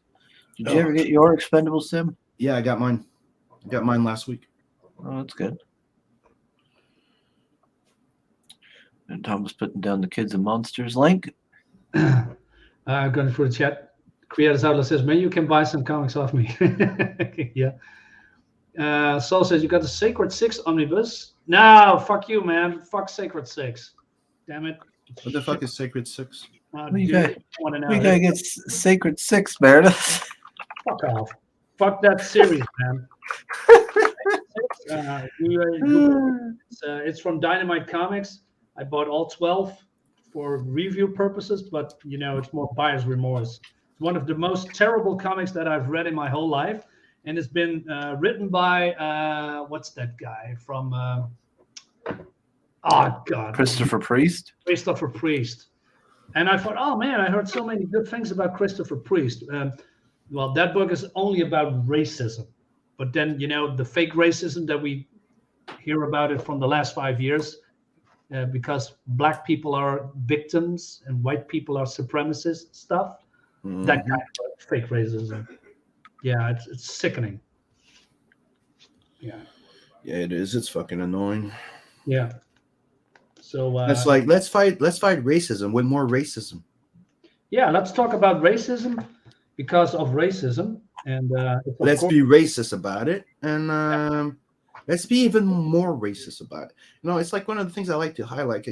So, like one of my kids repeated that in one of their courses because they were trying to say that narrative that us, the West, okay, the white Westerns, we created slavery. Yeah, don't look interesting. And I'm like, my kids know this, and they go, you know, there's slavery before we discovered the West, right? Yeah. It's like right now it's like they're so freaking uneducated about it. It's the fact like there's some stuff that were lied, some things, but the basic point is we have facts about this, and you cannot deny the fact that their slavery was before we did not come up with it. We put an end to it. Yeah, they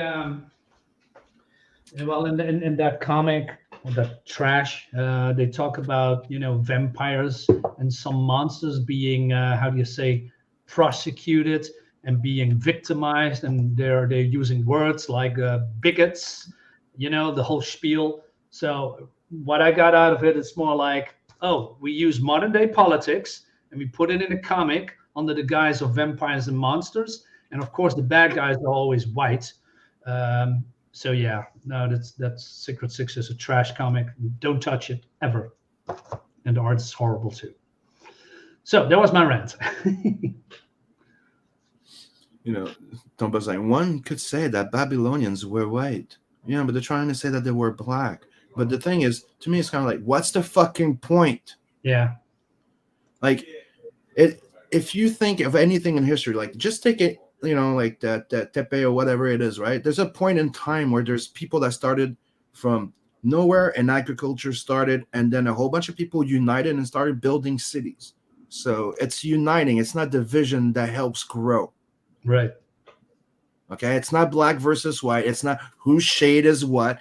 There's all type of people, and that's what it is. Like if you don't know anything, they used to teach the squirrel story in school. If you don't know what the squirrel story is, a pack of squirrel gets split up by a fucking huge canyon, and throughout years of different type of evolution, because one's up in plains and one has trees, one grew up with flying squirrels and the other one grew up with diggers, but they're all the same fucking squirrels. Right. Fuck. Thomas says when you print through Kabam, you get a discount if you have the ad there. Say usually $3 per unit, $2 with the ad. You get a bigger discount if it's on the back cover. You can choose to have it in the interior back cover or the random page inside the book. This tweet says, forget about the Expendables if you want a real ride to hell, back to Mona by your boy Sim or something like that. Then Soul tells Mr. Feed, there's not even a campaign yet, dude. And, please, if you're interested in the covers, join in on the Tales and Adverse 2 Second Chance campaign, because this is the profit campaign in a way. The first campaign covered all the expenses, the shipping, the this, the that, the this, made a little bit of money, but this is to make money and invest on the next project and to keep me, working on this. David Feet says this is a new goal for him. He wants to back a campaign that doesn't even exist. Fix this, Sim. Let's see. Oh, we got Mike Jimmy with us. Hey, Mike. Mr. De Bruin. Mr. De Bruin, yeah. Thomas says one could say that Babylonians were white. And I'd just like to bring up something. My backers, if you want to use them there, because I had a message from Yodem. You what? So I had a message from Yodem, and I just want to say one thing in case somebody's listening in there. If you're from Australia or Israel, I had to send him by land, so it's going to take a bit longer than the rest, because otherwise they were charging $65 shipping, and that's not even including the tracking. Woo! Like and that's an advice I'll give every people trying to fulfill their books right now. Nobody has a good can help you with that one so far, so you put it on hold unless you go to UPS or the Canada Post here. They have the land option, which is doable, because the reason why it's more expensive right now, that's the explanation I got. They're all delayed. Like Israel they keep you locking down the border or stuff like that for shipping. And Australia, what's going on. I don't need to get into details. They're like 4 months behind in mail. So the thing is, you're getting charged storage. So if you're going to the mail your main post office and you ask for land, since it takes a bit longer, they won't charge you for that shit, for that storage in the warehouse. So that's how I was able to send it to them, but it's just going to take a little bit longer. Sorry, but at least it's going there. And if it takes too long, you can reach out to me, and I'll send you a digital copy for free while you wait. Yep. Soul Saint Emeritus Christopher Priest has been replaced by a politically correct zombie alien clone with purple hair and the sides shaved and a half vampire. Yeah, ever since they canceled him when he did that story for she was it she? No, not she. It was Vampirella. He got canceled. They went after him, the SJW, and after that, he is now neutered. Mike Jimmy says, are we having a dick measuring contest again to see Marinus join? Never lasts long between Eminem. Yeah, we've already had that. Marinus presented his small package. Yeah, I already won that one. Kick Mike. Hellrick Deluxe Edition hardcover versus a floppy. Come on. Whatever, man. Mark says the irony of using monsters like vampires as a stand-in for minorities is effing hilarious.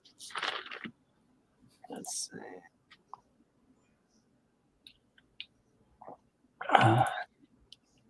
Mike Jimmy's doing says he's getting by and he's finishing up LOC 5. Well done, Mike. Dude, He's man, moving right along. very good. Proud of you, man. Just Austin was like half less than that.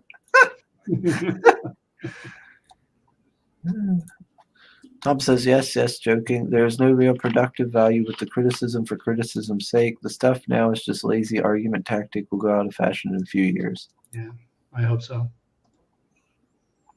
Let's see. See, Tom Bus saying that because we've been checking, me and him, we've been talking and checking a lot into the Amazon print on demand stuff. So, like for now, for the international, it is better to start planning print on demand. For 2022, Amazon is low royalty for creator, but basically free shipping. So physical option is there. US can have the premium. Yeah. It's one of the things I was thinking of doing because I've been wanting to offer because hardcovers, but hardcover is pretty goddamn hard to print in low quantity is very expensive, and shipping wise, it turns out to be a bit more expensive as well. So that's why I started thinking about doing the Amazon version. Right. And print on demand, like the royalties aren't that high, but they take care of printing, shipping, and everything. All you have to do is prep your file, upload, and sell. And I'm sorry, but you make, from what we were checking, me and him, you make between about $10 a copy on a hardcover type of thing, of maybe like an 80-page cover, right? If you sell it the price that they're telling you to. So $10 on each copy of a book, it's way more than people do when they're published by a big editor. Nobody makes like $5 off a sale of a book. Right. All right, let's see. Oh, right there. We got the alpha male champion himself, Greg Levitt. Oh. Alpha champion. Let's see. Power says, can we zoom in on the one on the right? No, we can't.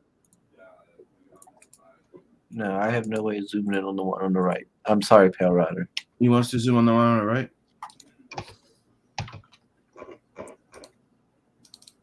Let's see. Scroll through the chat. You mean this one? There we go.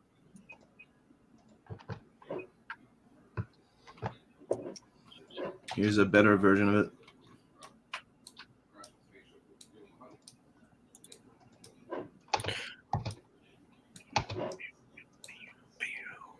And this is Luwani before she meets Nat.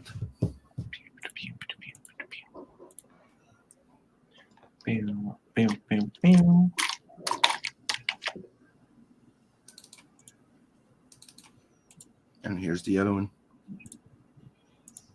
This is after she met Nat.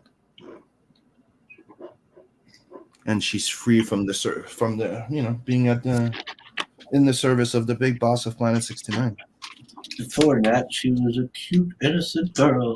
But after that, she turns into a wild child. Yeah.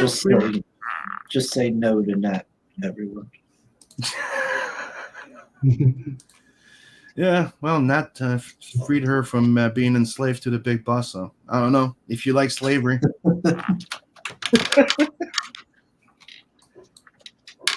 And then she went on her merry way to become this little hot babe.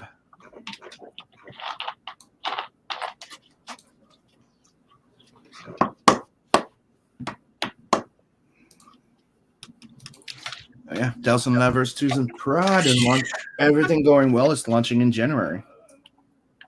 Let's see what Tom says. If one has Prime, the shipping would be basically free, so Marinus would get a hardcover book inside EU, so no VAT. Mm-hmm.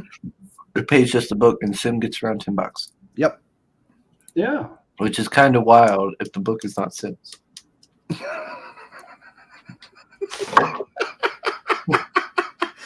Yeah, that's the deal I made with Amazon. I promote them, I get more people to join in, and I get $10 off your book. Yeah. I get $10 for every book. Yeah, I'm applying the NFT This thing. is not mine. Oh lordy. But yeah, Blood Hunt is gonna go on probably next week, in a week or two on Amazon, and I am planning on putting Telson and Adverse there. I'm just not sure if I'm gonna wait for number 2 to come out first. What would you guys like having 80 page hardcover, or that I should wait to have a 160 pager? But that would also be more expensive. I'm thinking the 80 page is a good size. Well, people listen. Normally, if I say, "Hey, I want a product," the more pages, the better. But the downside is, shipping costs and VAT costs. The more it is, then Yeah, but that's the thing. It's Amazon. You don't have it. Okay.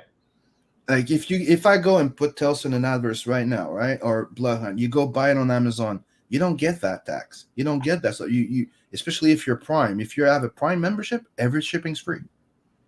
You're doing print on demand with them. You're not just a seller selling your book and shipping it yourself. They're printing and fulfilling and everything. Okay. That's the aspect. That's why I've been checking into it for the last year. Yeah. Like before they only had the print and demand for the floppies, like the soft cover, the paperbacks. Mm-hmm. But now they put the hardcover, and that makes it way more interesting in a way. Right. Because you can offer something that you cannot on your campaign without technically shooting yourself in the foot. So it's not a product that you can really offer. Like Vinny did, but he said it himself. He didn't make money on that campaign. Right. Yeah. You mean the hardcover, right? Yeah. Yeah. So that because we were all wanted to do it. He was the first one to try it. Mhm. But yeah. So But- my reasoning right now is by doing that, right? Like if I do this, and I just said like if I put Tales from Adverse 1 on Amazon right now as a hardcover deluxe edition, big size, I can order some copies for myself and sell them on my next campaign. Yeah. Sign with a sketch in it. Right. And that will be like a very a bit more expensive, but deluxe, tier. Or, go buy it on Amazon. Yeah. That's the thing I'm doing right now. Like my books, I overprint the books on my campaign. That after that goes on my website for like an extra $5, but it comes signed, right? Mm-hmm. And then thinking of having Amazon for the direct or hardcover edition. I believe Vinny is now hopefully. Well, he's selling a lot of his hardcovers now. I believe it's now going very well. So I hope he does, gets some profit off it. But the new one, the pirate one, is not a hardcover, is it? No. I mean, I'm talking about Through the Woods. Mm. He said in the beginning that he, doesn't get profit of those books because of the cover thing. Mm-hmm. But it's selling very well now. For a couple of months now. So he only have a couple of them left. So that means he's doing good, I guess. Yeah. Mm-hmm. Yeah, but that's what I'm saying. Like most of the things, it's a big investment, and it's in the long run, it has to pay off. That's why a lot of people overprint. You can't just print what you're printing for people. Otherwise, there's no point for you in a way. Yeah, Through the Woods, it's really great. Mm-hmm. Great things about it.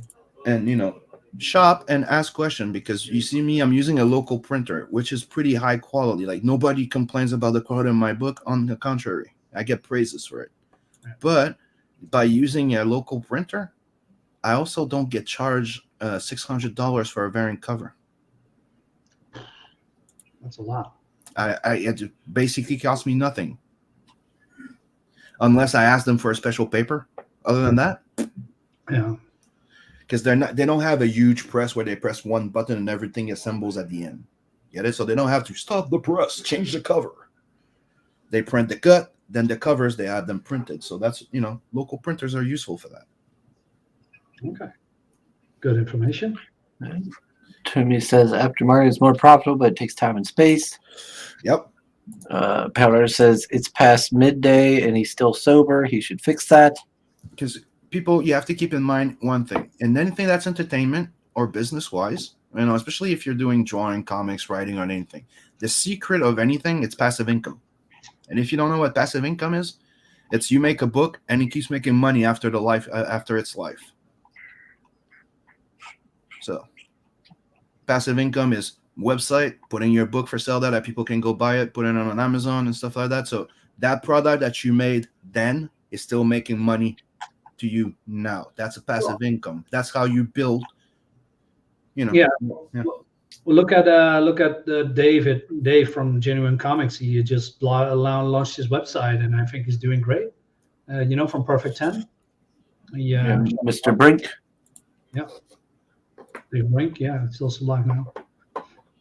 Yeah, I believe people should do that. Make their own website of creating a website, put the books on there. I mean, the Barton Brothers is doing that. Has a own website, How to Draw Comics. Yeah, and there's also people selling on eBay. Has an own eBay shop, if you will. That could work just like EVS is doing. Yeah, I was checking into it, but that's why I ended up checking more into Amazon. But for Ethan, eBay is better because Mr. prints over thousands of copies. Yeah. So he's not printing on demand. So to him, is to sell his stock. Yeah. So eBay is one of the best ones because when you're a high seller and you have a good seller account with eBay, you also have the discount. You can use their fulfillment center, which saves you a lot of money if you use their thing for shipping. Mm-hmm. Yeah, true. But for small people like us, I think Amazon might be the best, a better option. Yeah, print on demand is the better option. Yeah. Amazon owns Comixology, and the reason when I found all of this out is because I was putting up Red Label Indie Comic Showcase on Comixology, and there was some issues because they were in the middle of a transition. So my book got delayed, so a month or two, to get accepted because they were doing a transaction. So what happens is Comixology now, if you want a book on Comixology, you have to go through Kindle. You used to go through Comixology, then go through Kindle, right? Even though they were owned by Amazon, but Amazon made the move now that everything's connected to Kindle. So Comixology goes through Kindle as well. But Comixology is more digital comics, right? Or only? Yeah. Yes, digital comics. Yeah. Yeah. Okay. So it's how I found that out because they go, the reason why that happens because you need to go through Amazon now. It's just not all set up. So I went to Amazon, started setting up the stuff, and that's when I'm like, oh, print on demand paperback. That's interesting. And like a week ago, I got an email going, we now offer the beta version for hardcovers. I'm like, you got my attention, Amazon. What's up? And the size that the books are gonna be is this 8.5 by 11 is technically this. Compared to an European comic book. Fact too, yeah. Compared to an European comic book, it's just a little bit smaller. Yeah. Just a little bit smaller. But it's way bigger than a regular comic book. Mm-hmm. Let's just say a regular trade here. Oh, Dirty Prayer. Very nice. So what you're gonna get, it's pretty much a nice deluxe edition hardcover. And this is the bigger that they can print on Amazon now. Which requires a little reformatting, but it's still, that's what I'm working on. So they don't do European side. No, they don't go all the way there yet. That's too bad. But dude, that size is pretty decent. Oh yeah. Cool. And I'm guessing it's also good for shipping. I guess so, yeah. At first I was like 8.5 by 11. How big is that? I thought it was like a European size. I'm like, no, it's not. It's just a little bit smaller. But hey, it is a beta, right? So yeah, it's better than maybe down the line we'll get the big ass one, which I hope we do. Tompa says he's so happy that everyone is doing their own websites and planning for aftermarket. These two things help to make it profitable. Crowdfunding can give you a good base capital. Yeah, but I used to say this: if there's no demand, if there's no demand, nobody knows about your book. It's gonna end up a bin book. There's no if there's no demand after the campaign, there's no worth to the book neither. It's gonna be a $1 bin book. you do need to plan for an aftermarket. There needs to be an aftermarket after the campaign.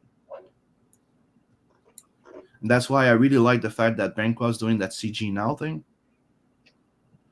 And if you don't know what CG Now is, it's Bancroft working on a website where it's everybody that has their book for available after campaign. Is that his site? Yeah. He's the one building it. And okay. I thought it was from someone else and that he's just promoting it, but it's no. It's Bancroft's, and you can send him an email, but technically you go on the website and you submit your book. The only thing he demands is that it's available now for purchase. Hopefully you have your own website, or he takes in demand, but nothing else. Like you have to have it available like for purchase. Like it could be on an eBay store or whatever. Right. As long as it's available for purchase now. Okay, I didn't know that. So to me, I think it's nice because we all need a hub where people can just go click and go. So get on your website and reach out to that place. Yeah. Tom says Comixology and Amazon Kindle will be integrated together in 2022. Mm-hmm. So says Sim is like, where are the big books at? Yep. Tom put the link to CG Now. And does Bancroft getting a cut if you put your comic on there, or how does that work? The what? Does Bancroft getting a cut, Michael? No. Really? That's great. No. He doesn't ask for nothing. He just puts your link there. Think about it. Like promote, dude. One of the main things that we've learned from CG and indie comics is promoting others. It's also good for promoting yourself. Yeah. There's no better tool than promoting yourself than also promoting others. One of the main things that I've noticed, it's a lot of creators that come in and only promote themselves don't end up doing as good as people that come in and also promote others.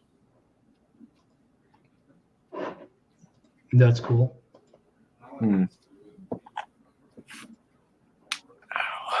Let's see. Well, it's like you're a fan of comics or you're not. Yeah, right. Tumpa's like, Bancroft does not get anything but love. Yep, pretty much. Well, he does the work, so yeah. He's doing good.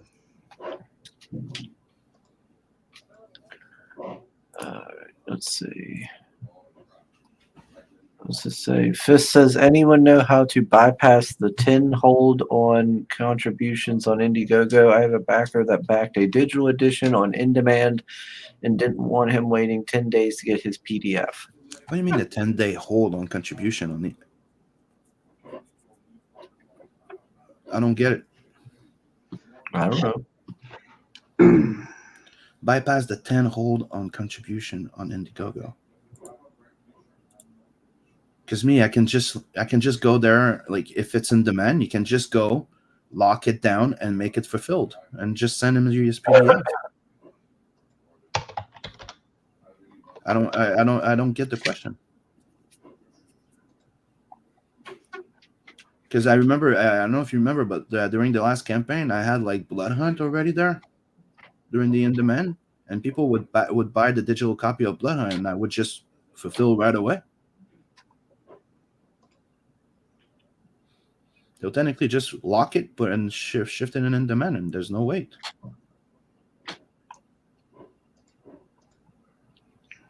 Cool.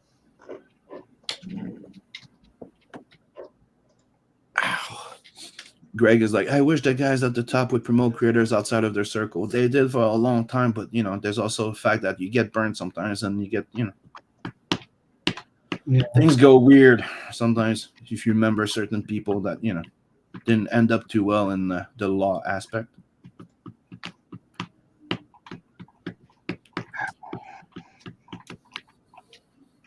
Well, yeah, maybe they'll start doing it again.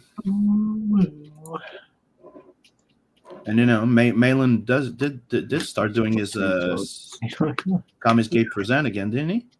I believe so. Yes, that he asked people on Twitter to present their active campaigns, so and that they can join his channel for promotion.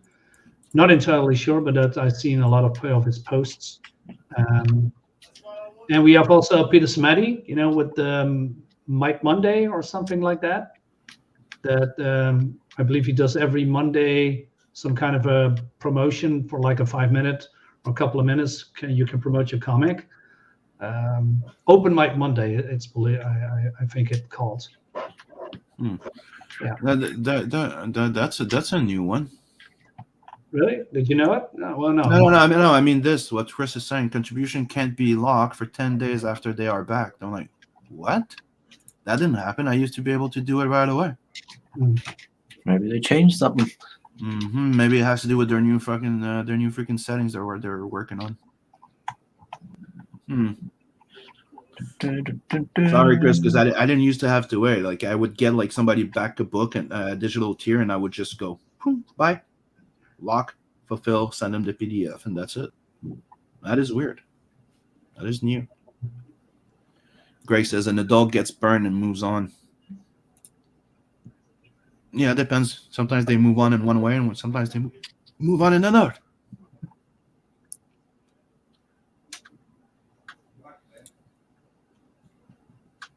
Greg is like, I've been burned 50 billion times helping people over the years. I still understand community building, and I developed the ability to do the bullshit.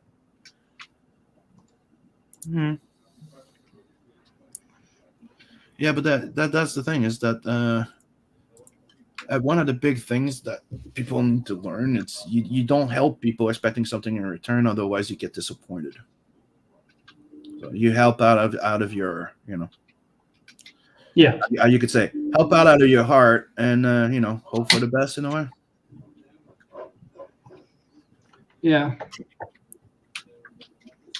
I mean, I'm promoting, stuff because I like it, and what? Damn straight, Dumpa. Dumpa answered. Greg goes, "We do promo. There is no higher than me." True, absolutely true. Assume dominance. Tompa stepping in like a real alpha male champion. Yeah. More like chat energy, right? Yeah. Chris is saying, I'm just happy to be communicating with cool and talented people. Nobody owes me shit. There you go. Damn straight, Chris. Yeah. Getting support of other people, getting, backing or stuff like that, it's the cherry on top. Yeah, it's a bonus.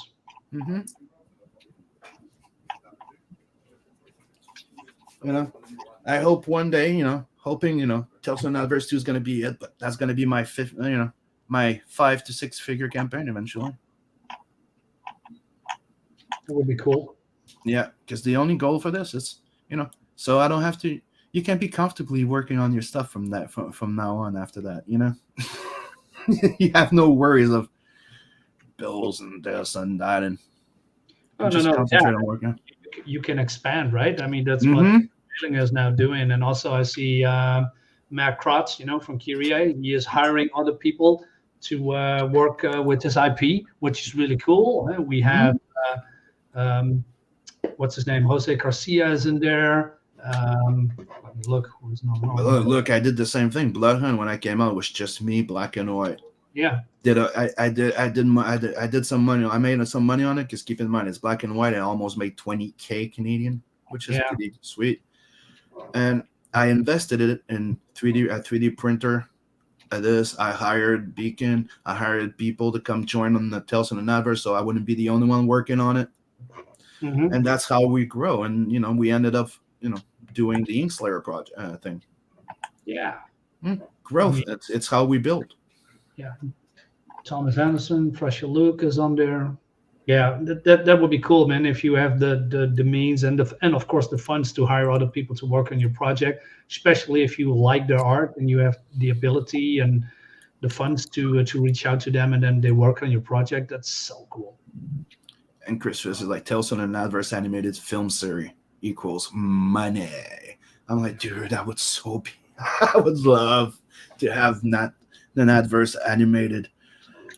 Dude, the dream would be Madhouse. But to be quite honest, if I could sign Amazon, or Netflix to be doing an adverse adaptation, I would love it. But even though how much I would freaking love it,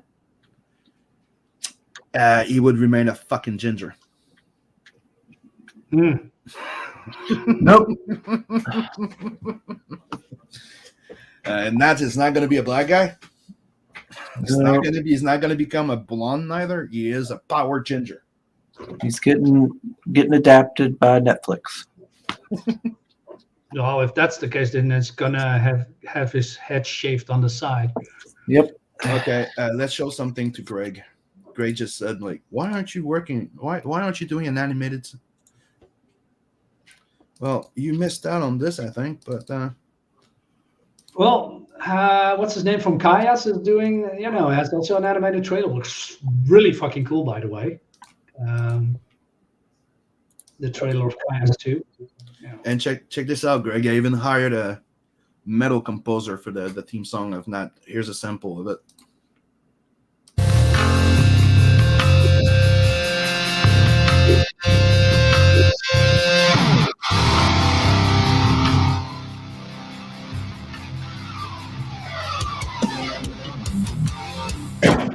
Dude, I love that reverb.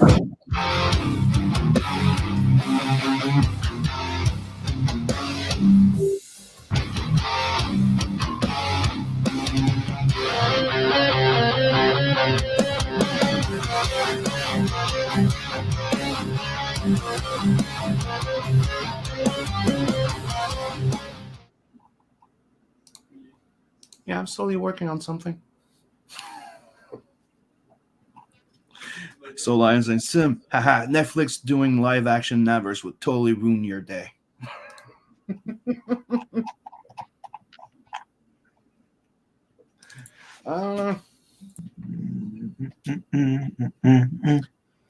Back the Navers helps him escape Canada. In his good book, passing on through small regional builds. Plus, he loves how chill 2021 is compared to 2018, 2019. Oh, I yeah, agree on Bill. the chillness. That's one of the things I told Chris one day. I'm like, dude, I hope one day I make enough money on there that I can buy my house and move to the States. I want a ranch. They'll do a live action blood hunt, maybe. Maybe Yeah. Netflix will do that. Yeah. Netflix's adaptation of Blood Hunt. Mm, It'll And- just be Vincent talking about his feelings all the time and crying. Stop it. I don't understand where I'm from. His dealing with his emotions towards his estranged ex-girlfriend. Yeah. And then, Vincent comes in and he goes, I'm a minority. I'm a vampirekin. Yeah. He'll have to deal with bigotry from the other White- supernatural beings. You guys are all bigots for living under the sun. You need to hide the sun with a big giant mushroom cloud. Yeah. So vampires can Sounds walk like a for the day. really, really great premise for a TV series on Netflix. It's called Vampire Inclusive. Yeah. Because there are no real villains, right? Only people that are misunderstood. But, okay, so it's like Greg saying, never involve Hollywood in your production. I think you guys learned that by now. Oh, we did. We just want their money so we can build more. Greg, would so saying Sim, then make it all about Rose. Make her an A cup and totally annoying. Yeah. I would say if I made a comic and next thing you know, Netflix was like, we'll give you a bunch of money to let us adapt it into a show, I'd be like, okay. I'd take that money. I'd let them. Even if they were like, we're going to change the main character to a woman and have her spouse feminine, I'd be like, sure, go for it. I don't care. I'll take that money so I can keep making my books. Yeah. That's the things I care about. Like, I don't That's give what a I shit just- what you do. I ain't gonna watch it. But not just that, is like, dude, if they give you a whole bunch of money, you can invest in your Yeah, I can take that money and put it back into my books, and put out product for my customers even more and better. And yeah, it's a win for me. I mean, like I said, I'll stick. I would just stick to my gun that I need to respect the property. Nothing of that will be in my comic ever. But hey, Here's the like $20,000 to for the rights of doing that. You're like, Okay, maybe. That's a lot of money for. Mhm. I believe a lot of people are doing that. Here's my IP. I work hard for it, but I don't care anymore. Here's the rights. Now give me my $500,000 or something like that. well, like I said as a joke before, that Vincent is like that guy for me. Mhm. Hey, Chris, did you or Sam? Did you saw the Netflix series Arcane? By the way, totally off topic. No, I haven't watched it yet. I've heard positive things about it. It is. It's there's some things that I don't like. Too many muscular women that are better than men, but overall it's a very very good TV show. And the animation looks great. Colors looks fantastic. Yeah, I'm really enjoying that. Yeah, you should check it out. Eventually, I will. Greg is like, only creators who are in it for the money would go with Hollywood adaptation. Do it yourself, and you make a lot more money. Well, Guy, one No. thing they say, you need money to make money. yeah. Nah, it'll be Vanessa, the black lesbian with the side chain. Wimpsent crying is not so hard to imagine. He's compensating a lot of blood. I bet you'd have to read the book to find out.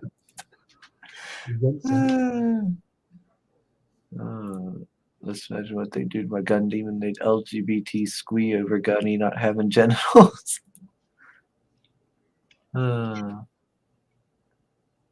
What's this? If I pitched the red dress Chris idea to Netflix, how could they turn it down? A bearded guy in a dress, they can't say no. I have phone calls to make. I have to admit, if you would pitch probably like a red dress thing, a guy with a beard wearing a red dress and going through life, that would be a popular thing right now. Yeah. And your dream is to be part of a circus, but they don't exist anymore. Mr. Fist says Arcane is a horrible girl power crap story with side shades and butch chicks, but has some amazing art. True. That's true. I mean, yeah, he's not wrong. I mean, there are some guys there that are probably useless or inefficient. Not as cringe as I expected, but yeah, there are. The main characters and even the main villains are strong butch women are with a lot of biceps and abs, etc. There's no man that except for the first couple of, I believe, I want to say issues, but it's not the case, episodes, and then that guy died, spoiler, and then yeah, the girls took over, and that's it. But I liked it, and I'm Well, I don't need to watch it now. Oh, and I'll stop dropping spoilers. I was just gonna say to you, it's not that, and I didn't tell you who died. I was just gonna say another thing they're probably gonna do if they ever do a Vincent adaptation is gonna end up with a sidekick. Because if you remember, every fucking thing they do, they always have to have that sidekick, that other person that makes them who they really are. They can't.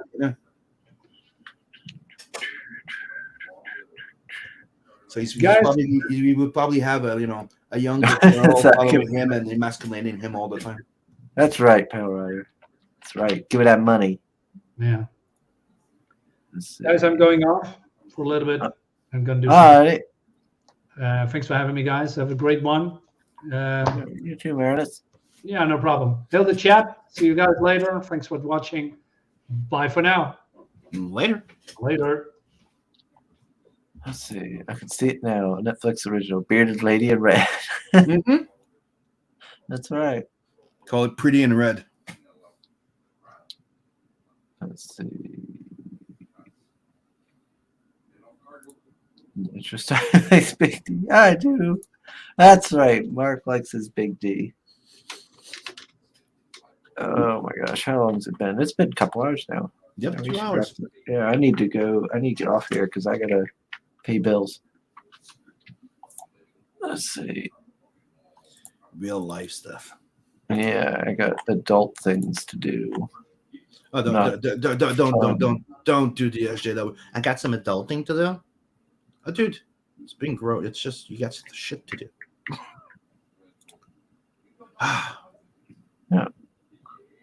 Yeah.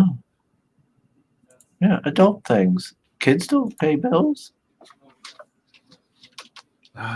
Kids are not responsible, man. Yeah. That's why I said adult things. Yeah, but you are not a kid, so it's just things for you. Yeah. So it's an adult thing. I am an adult, and it is a thing I need to do. Don't be a grumpy old man, Sim. You call me a grumpy old man. Yeah. Keep it up.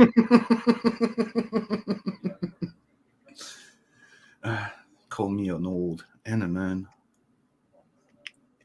Yeah, how dare me. I'm labeling you. This is a great stream. Thanks again for unboxing the Infinitel Chronicle perk on your show. Yeah, dude, that packaging looks awesome. Yeah. Well And done. you made Red and Katie jealous on stream. That was fun. Yeah, that is a really nice package. And I like this Curie one. I like how it looks like a Nintendo 64 box. Dude, I've been checking on for a while to where to print the cool boxes like that, but it's not cheap. Yeah. Yeah, I don't figure. I figure they are quite pricey. I'm still looking for that sweet place to do them. Adult Scooby PJs. Yeah, I don't wear Scooby Doo PJs. Thank you, Pale Rider. I'm wearing my Nightmare Before Christmas ones. Again, showing his feet. That's what I wear. I wear these. You know, me, my niece, and my mom all have them. So like there, when Trinity was here, we were both wearing our Nightmare Before Christmas PJs. Tommy's like, manly man of manliness. Take that, bigot. Yeah, super manly. They would wear Pokemon PJs. So He does have Pokemon PJs. I have a Pokemon booster. I got it at the pawn shop there a month or two ago. I got it for Trinity because that's her computer desk there where she puts her computer, and I put a big Pokemon poster there for her. Let's see. Paris says, I'm not in the fake quest. I'm trying to seduce me. I'm not trying to seduce you, Pale Rider. And I would be worried if you were into my feet. I got crooked toes and stuff. That'd be weird. And don't pull a Kill Bill where you put your feet in the camera and you go wiggle them toes. Wiggle your big toe.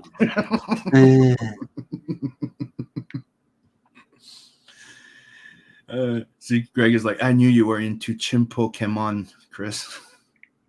Yeah, I used to play it all the time when I was younger. Although I have not played Pokemon in quite some time. Were you one of those that were hunting Pokemons with their fucking phones everywhere? Yeah. You were one of those? Yeah, Trinity liked it. So I did it on my breaks and stuff. At work and stuff. I'm pretty sure it happened on your side of the pond too. But we had people like, dude, we had somebody that was so busy playing that fucking game that fell in between the wagons in the subway. I was just not paying attention, so he thought it was the door. Yeah. Yeah. No one get hit by that train. Yeah, people being stupid. Yeah.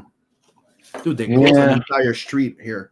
The entire downtown area of St. Catherine was closed, like an entire corner, because they were there trying to hunt Pokemon. So I'm like, really? You're blocking traffic? And people out there with their kids, at 11 p.m. at night. You're like, seriously, guys? Yeah. The that's how mania was huge. Yeah, when Go first came out, there was the groups of people that would be out at like 10, 11 p.m. walking with their kids and stuff. Like I remember going to the store and going, why is there so many fucking people at the corner there? Then I found out by somebody that was playing that thing, there was a training gym. Mm-hmm. next to my place. Yeah. So everybody would end up there with their freaking phones and playing Pokemon. I'm like, holy crap. Yeah, like I'd go out around my first break or whatever, and there'd be around 11 p.m. midnight, and right down from my work at the old where the old high school used to be, there was a Pokemon Center or whatever there. So there would always be people walking past there and Mhm. stuff. But yeah, like Pale Rider saying there, my friend paid to get Pokemon in his salon for people to hunt. I'm guessing. Me, I'm like, I think that's with the Pokemon phenomenon. I think that's when they realized they can control people with all this shit. Easily influence people instead of control.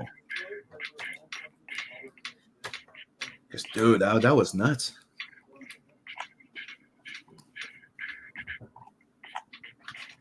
Like you would walk and you'd see people walking in the street in the old cars just because there was a Pokemon. Really? Can't you just attract the Pokemons across the street?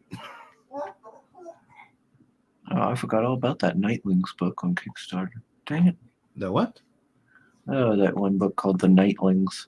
Nightlings? Okay. Yeah, I it's heard called The Nightwing. I was like, what? Yeah, it's called Nightlings on Kickstarter. I was going to back it and I forgot to. Hmm. Oh, well. Let's see. Mr. Fish says he stopped playing the Pokemon mobile game when he realized it was a scam to keep people paying for more balls. Mm-hmm. I Gotta didn't- pay them all. Pokeballs. I didn't play it that much. I just played it just for like Trinity and stuff. Hmm. And I had people drive past me calling me all kinds of names for playing it.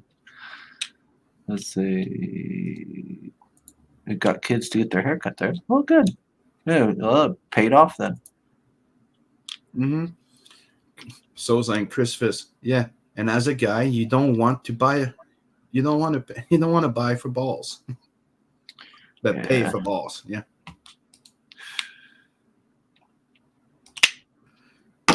I don't know. Yeah, it was a very Whatever. popular thing. People Whatever pay for takes- them balls. And that company made enough money that for its entire life. Yep. And me, I wish that I wish I can get to that freaking game because I want is an animated series from that and an adverse, and I want a freaking 2D side scroll type of game like Metal Slug. I want a Metal Sluggish type of game. Or if you don't know what Metal Slug is, you know what Shank was, the game Shank. Yeah. Yeah, I remember Shank. Like imagine a game like that, but with multiple characters, and you go from characters on the side, and then after that you pilot ships in space, or you pilot his bike, different type of little mission. That's what I want to do. But that also takes monies. Takes the money. Yeah, because I need to hire people, programmers and shit like that to work on it. And I've already started looking. I know some people here that, that's what they do. It's just, it takes money. It's something to work towards. Mm-hmm. It's one of the reasons why, the first step is animated intro, get some hype going. And then maybe get the one of those two friends of mine to maybe start working on a demo. But, that's going to come when I make more money. It's just that it's at least a 5 to 10K initial start for an investment. So Pricey. mm-hmm. That's pretty much the cost of a comic too. When to produce a comic, it's not cheap. Nobody really makes money on a campaign unless they break at least the 10 to 15K. Production of a book, it's not cheap. If you go to a lower tier, like just round it up to not like $100 a page, that's just for the hell of it, right? Mm-hmm. Well, 60 page goes up to 6,000 pretty goddamn quick, and that's just black and whites or just pencils. You know what I mean? $100, it's just pencils or something. So that goes up pretty goddamn fast when you think about it. That's why a lot of people in the indie, they offer like rights or royalties or something to the artist to have a reduction, because a book like it's been known that a regular 20-page floppy, right, costs between 10 to 15K to produce. That's when you're talking about a mainstream, type of thing. So you hire a penciler, and that's a full team thing, like penciler, inker, colorist, letterer, and then the editing. Then you have to promote that thing. Then you have to printing.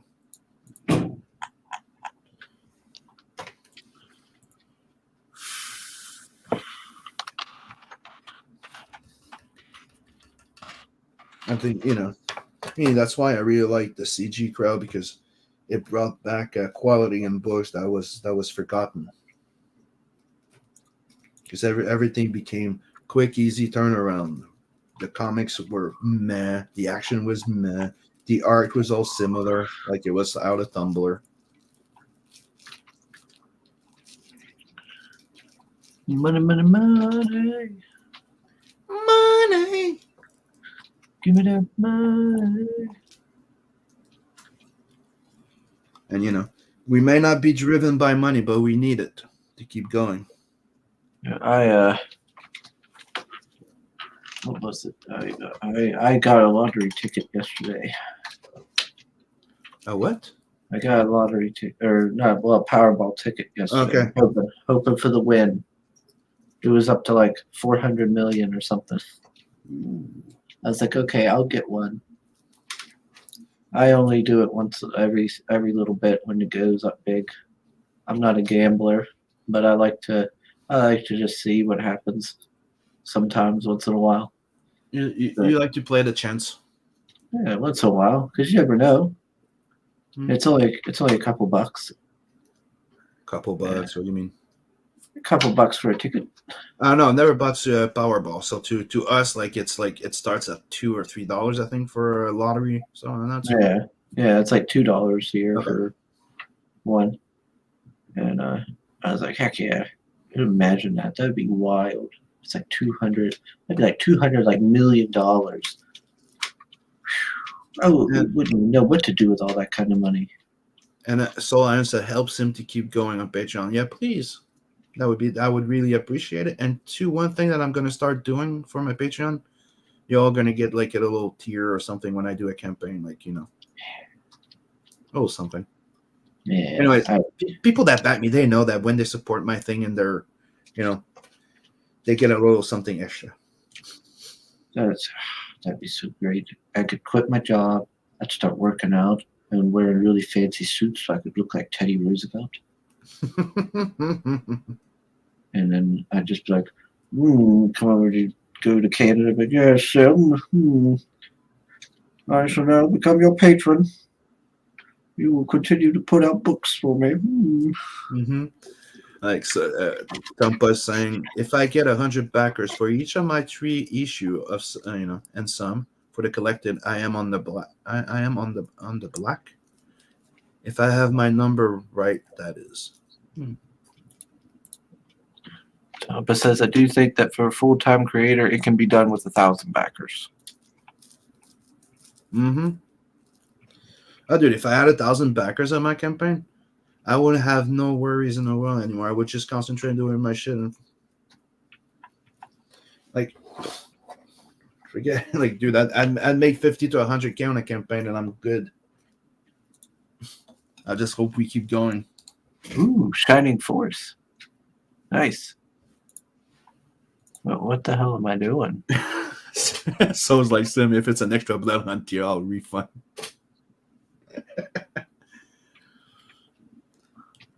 But you did get a nice extra sketch, right, in your freaking thing.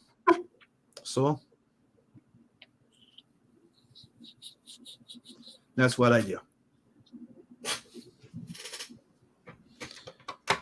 Like right now, like Paradise says he's in a show next weekend, hoping to sell his overpriced paintings to some rich people. Good job, Pale Rider. They don't know the value of a dollar. Get them. Get them. So it's like, Sim, you still live in Canada. You you still have a lot of worries, bro. I go, yeah, that's the point. That's my point. Zero refund. No, if I want to be okay here and be able to get the hell out, well, I need money. You know how socialists work. Kidding. Yeah, if I win that lottery, 200 million. I'm like, yes. I'd end up buying like a little warehouse place. I'd get my industrial size printer, put it in there, be like, Sim, you're Dude, moving down here. Yeah, dude, we've been talking about this for years. We shop for those printers. Dude, the plan was that I would move next to freaking Crust. Like, I'd buy a house and I'd move in the area. That'd be cool. And we were checking to buy an actual like big Elderberg printer, like a press, and we calculate everything. Yeah, I'd be like, all right, Sim, I bought you the house down the road. Go move into it, and I have a place set up. We're gonna start making books. So Saint Trudeau refuses to let you leave. Exterminate, dude. If you would have been there in a bit when I launched when I first came into CG, you would have seen the French people here going nuts. They really were pissed at me. I got like a lot of fucking messages about me going into American and being English comics. How dare I leave the French comic industry? I'm like, seriously? You guys complain a lot, but don't buy books. Nah, joking aside, but yeah, it was really freaking weird when that happened. Like I got like seriously like I used to be a founding and organizer of the Fantastic Con in Montreal, and they technically seppuku their entire fucking con to kick me out because I was technically the face of it. I got all the people in there, and they wanted me out because I went CG and all of this shit. And 2 years after, they sent me an apology too. I gotta reach out to that. What's his name? Northern Blood. That book. Bill Ryder is like, Sim, cut the chip out of your arm and run. Yeah, I need to reach out to that Northern Blood fella about having him on. I remember you sent me a link to that campaign. Yeah, I was on stream with them on Indie Vault. Yeah. So like French people going nuts. Who wants to see that? Yeah, dude, man, I got banned, I got blocked, I got suspended from Facebook. They were pissed. Sacre bleu. It's like, how dare I? Like, I'm like, fuck. You kept telling me I was more American, anyways. I was.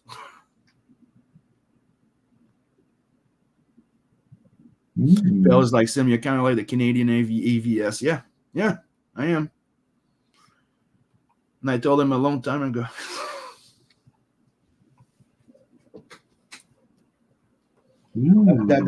That's what that happens to me when I launch. The worst part of it, like I used to get like harassing cons sometimes by those fucking idiots because they're like, yes, that's a myth, you over-sexualize girl. I'm like, do you know that? Did you ever see Nat? I over-sexualize guys too, so shut up. Anyways, that started, but the big thing was when I launched my Kickstarter. When I tried the Kickstarter thing, holy shit. That turned weird, and then when I started promoting, being part of Comics Gate and promoting Ethan and standing with Jordan Peterson, I got canceled. Like, I'm canceled here. Really got that much. I have to reach out to him like that. A slimmer AVS, yes. Let's see. That's why I got behind EVS, and I still support it. I'm just waiting for my Cyberfuck too. All right. Oh yeah, it's 2 p.m. I gotta get going.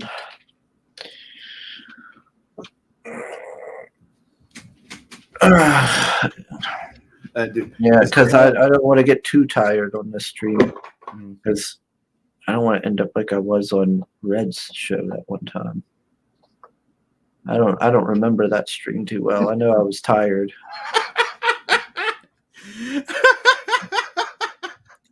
So it says, "Welcome to the art of sim." J'ai commencé cette merde de gangsta. Meaning, I started this gangster shit. This is the motherfucking things I get. Dude, the comic book industry here, like the independent in Quebec, was almost non-existent. We build that up and then, fuckers. But, I still have some good friends in there too. Except, if they work for a big company, they can't show you support. It's that bad. Like, I had some friends send me private DM saying I would retweet your thing, but I'd get in trouble at work.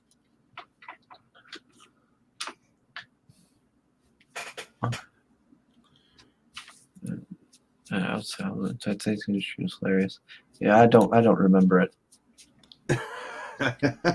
Oh, you even said like you even sang a "I feel like a woman." Da, da, da, da, da, da. So you made Bell Rider happy that day. I thought it was El Gargoyle that And wanted El that. Gargoyle and Johnny Cage. I don't believe it. Oh well, they'll probably pull out the fucking clip.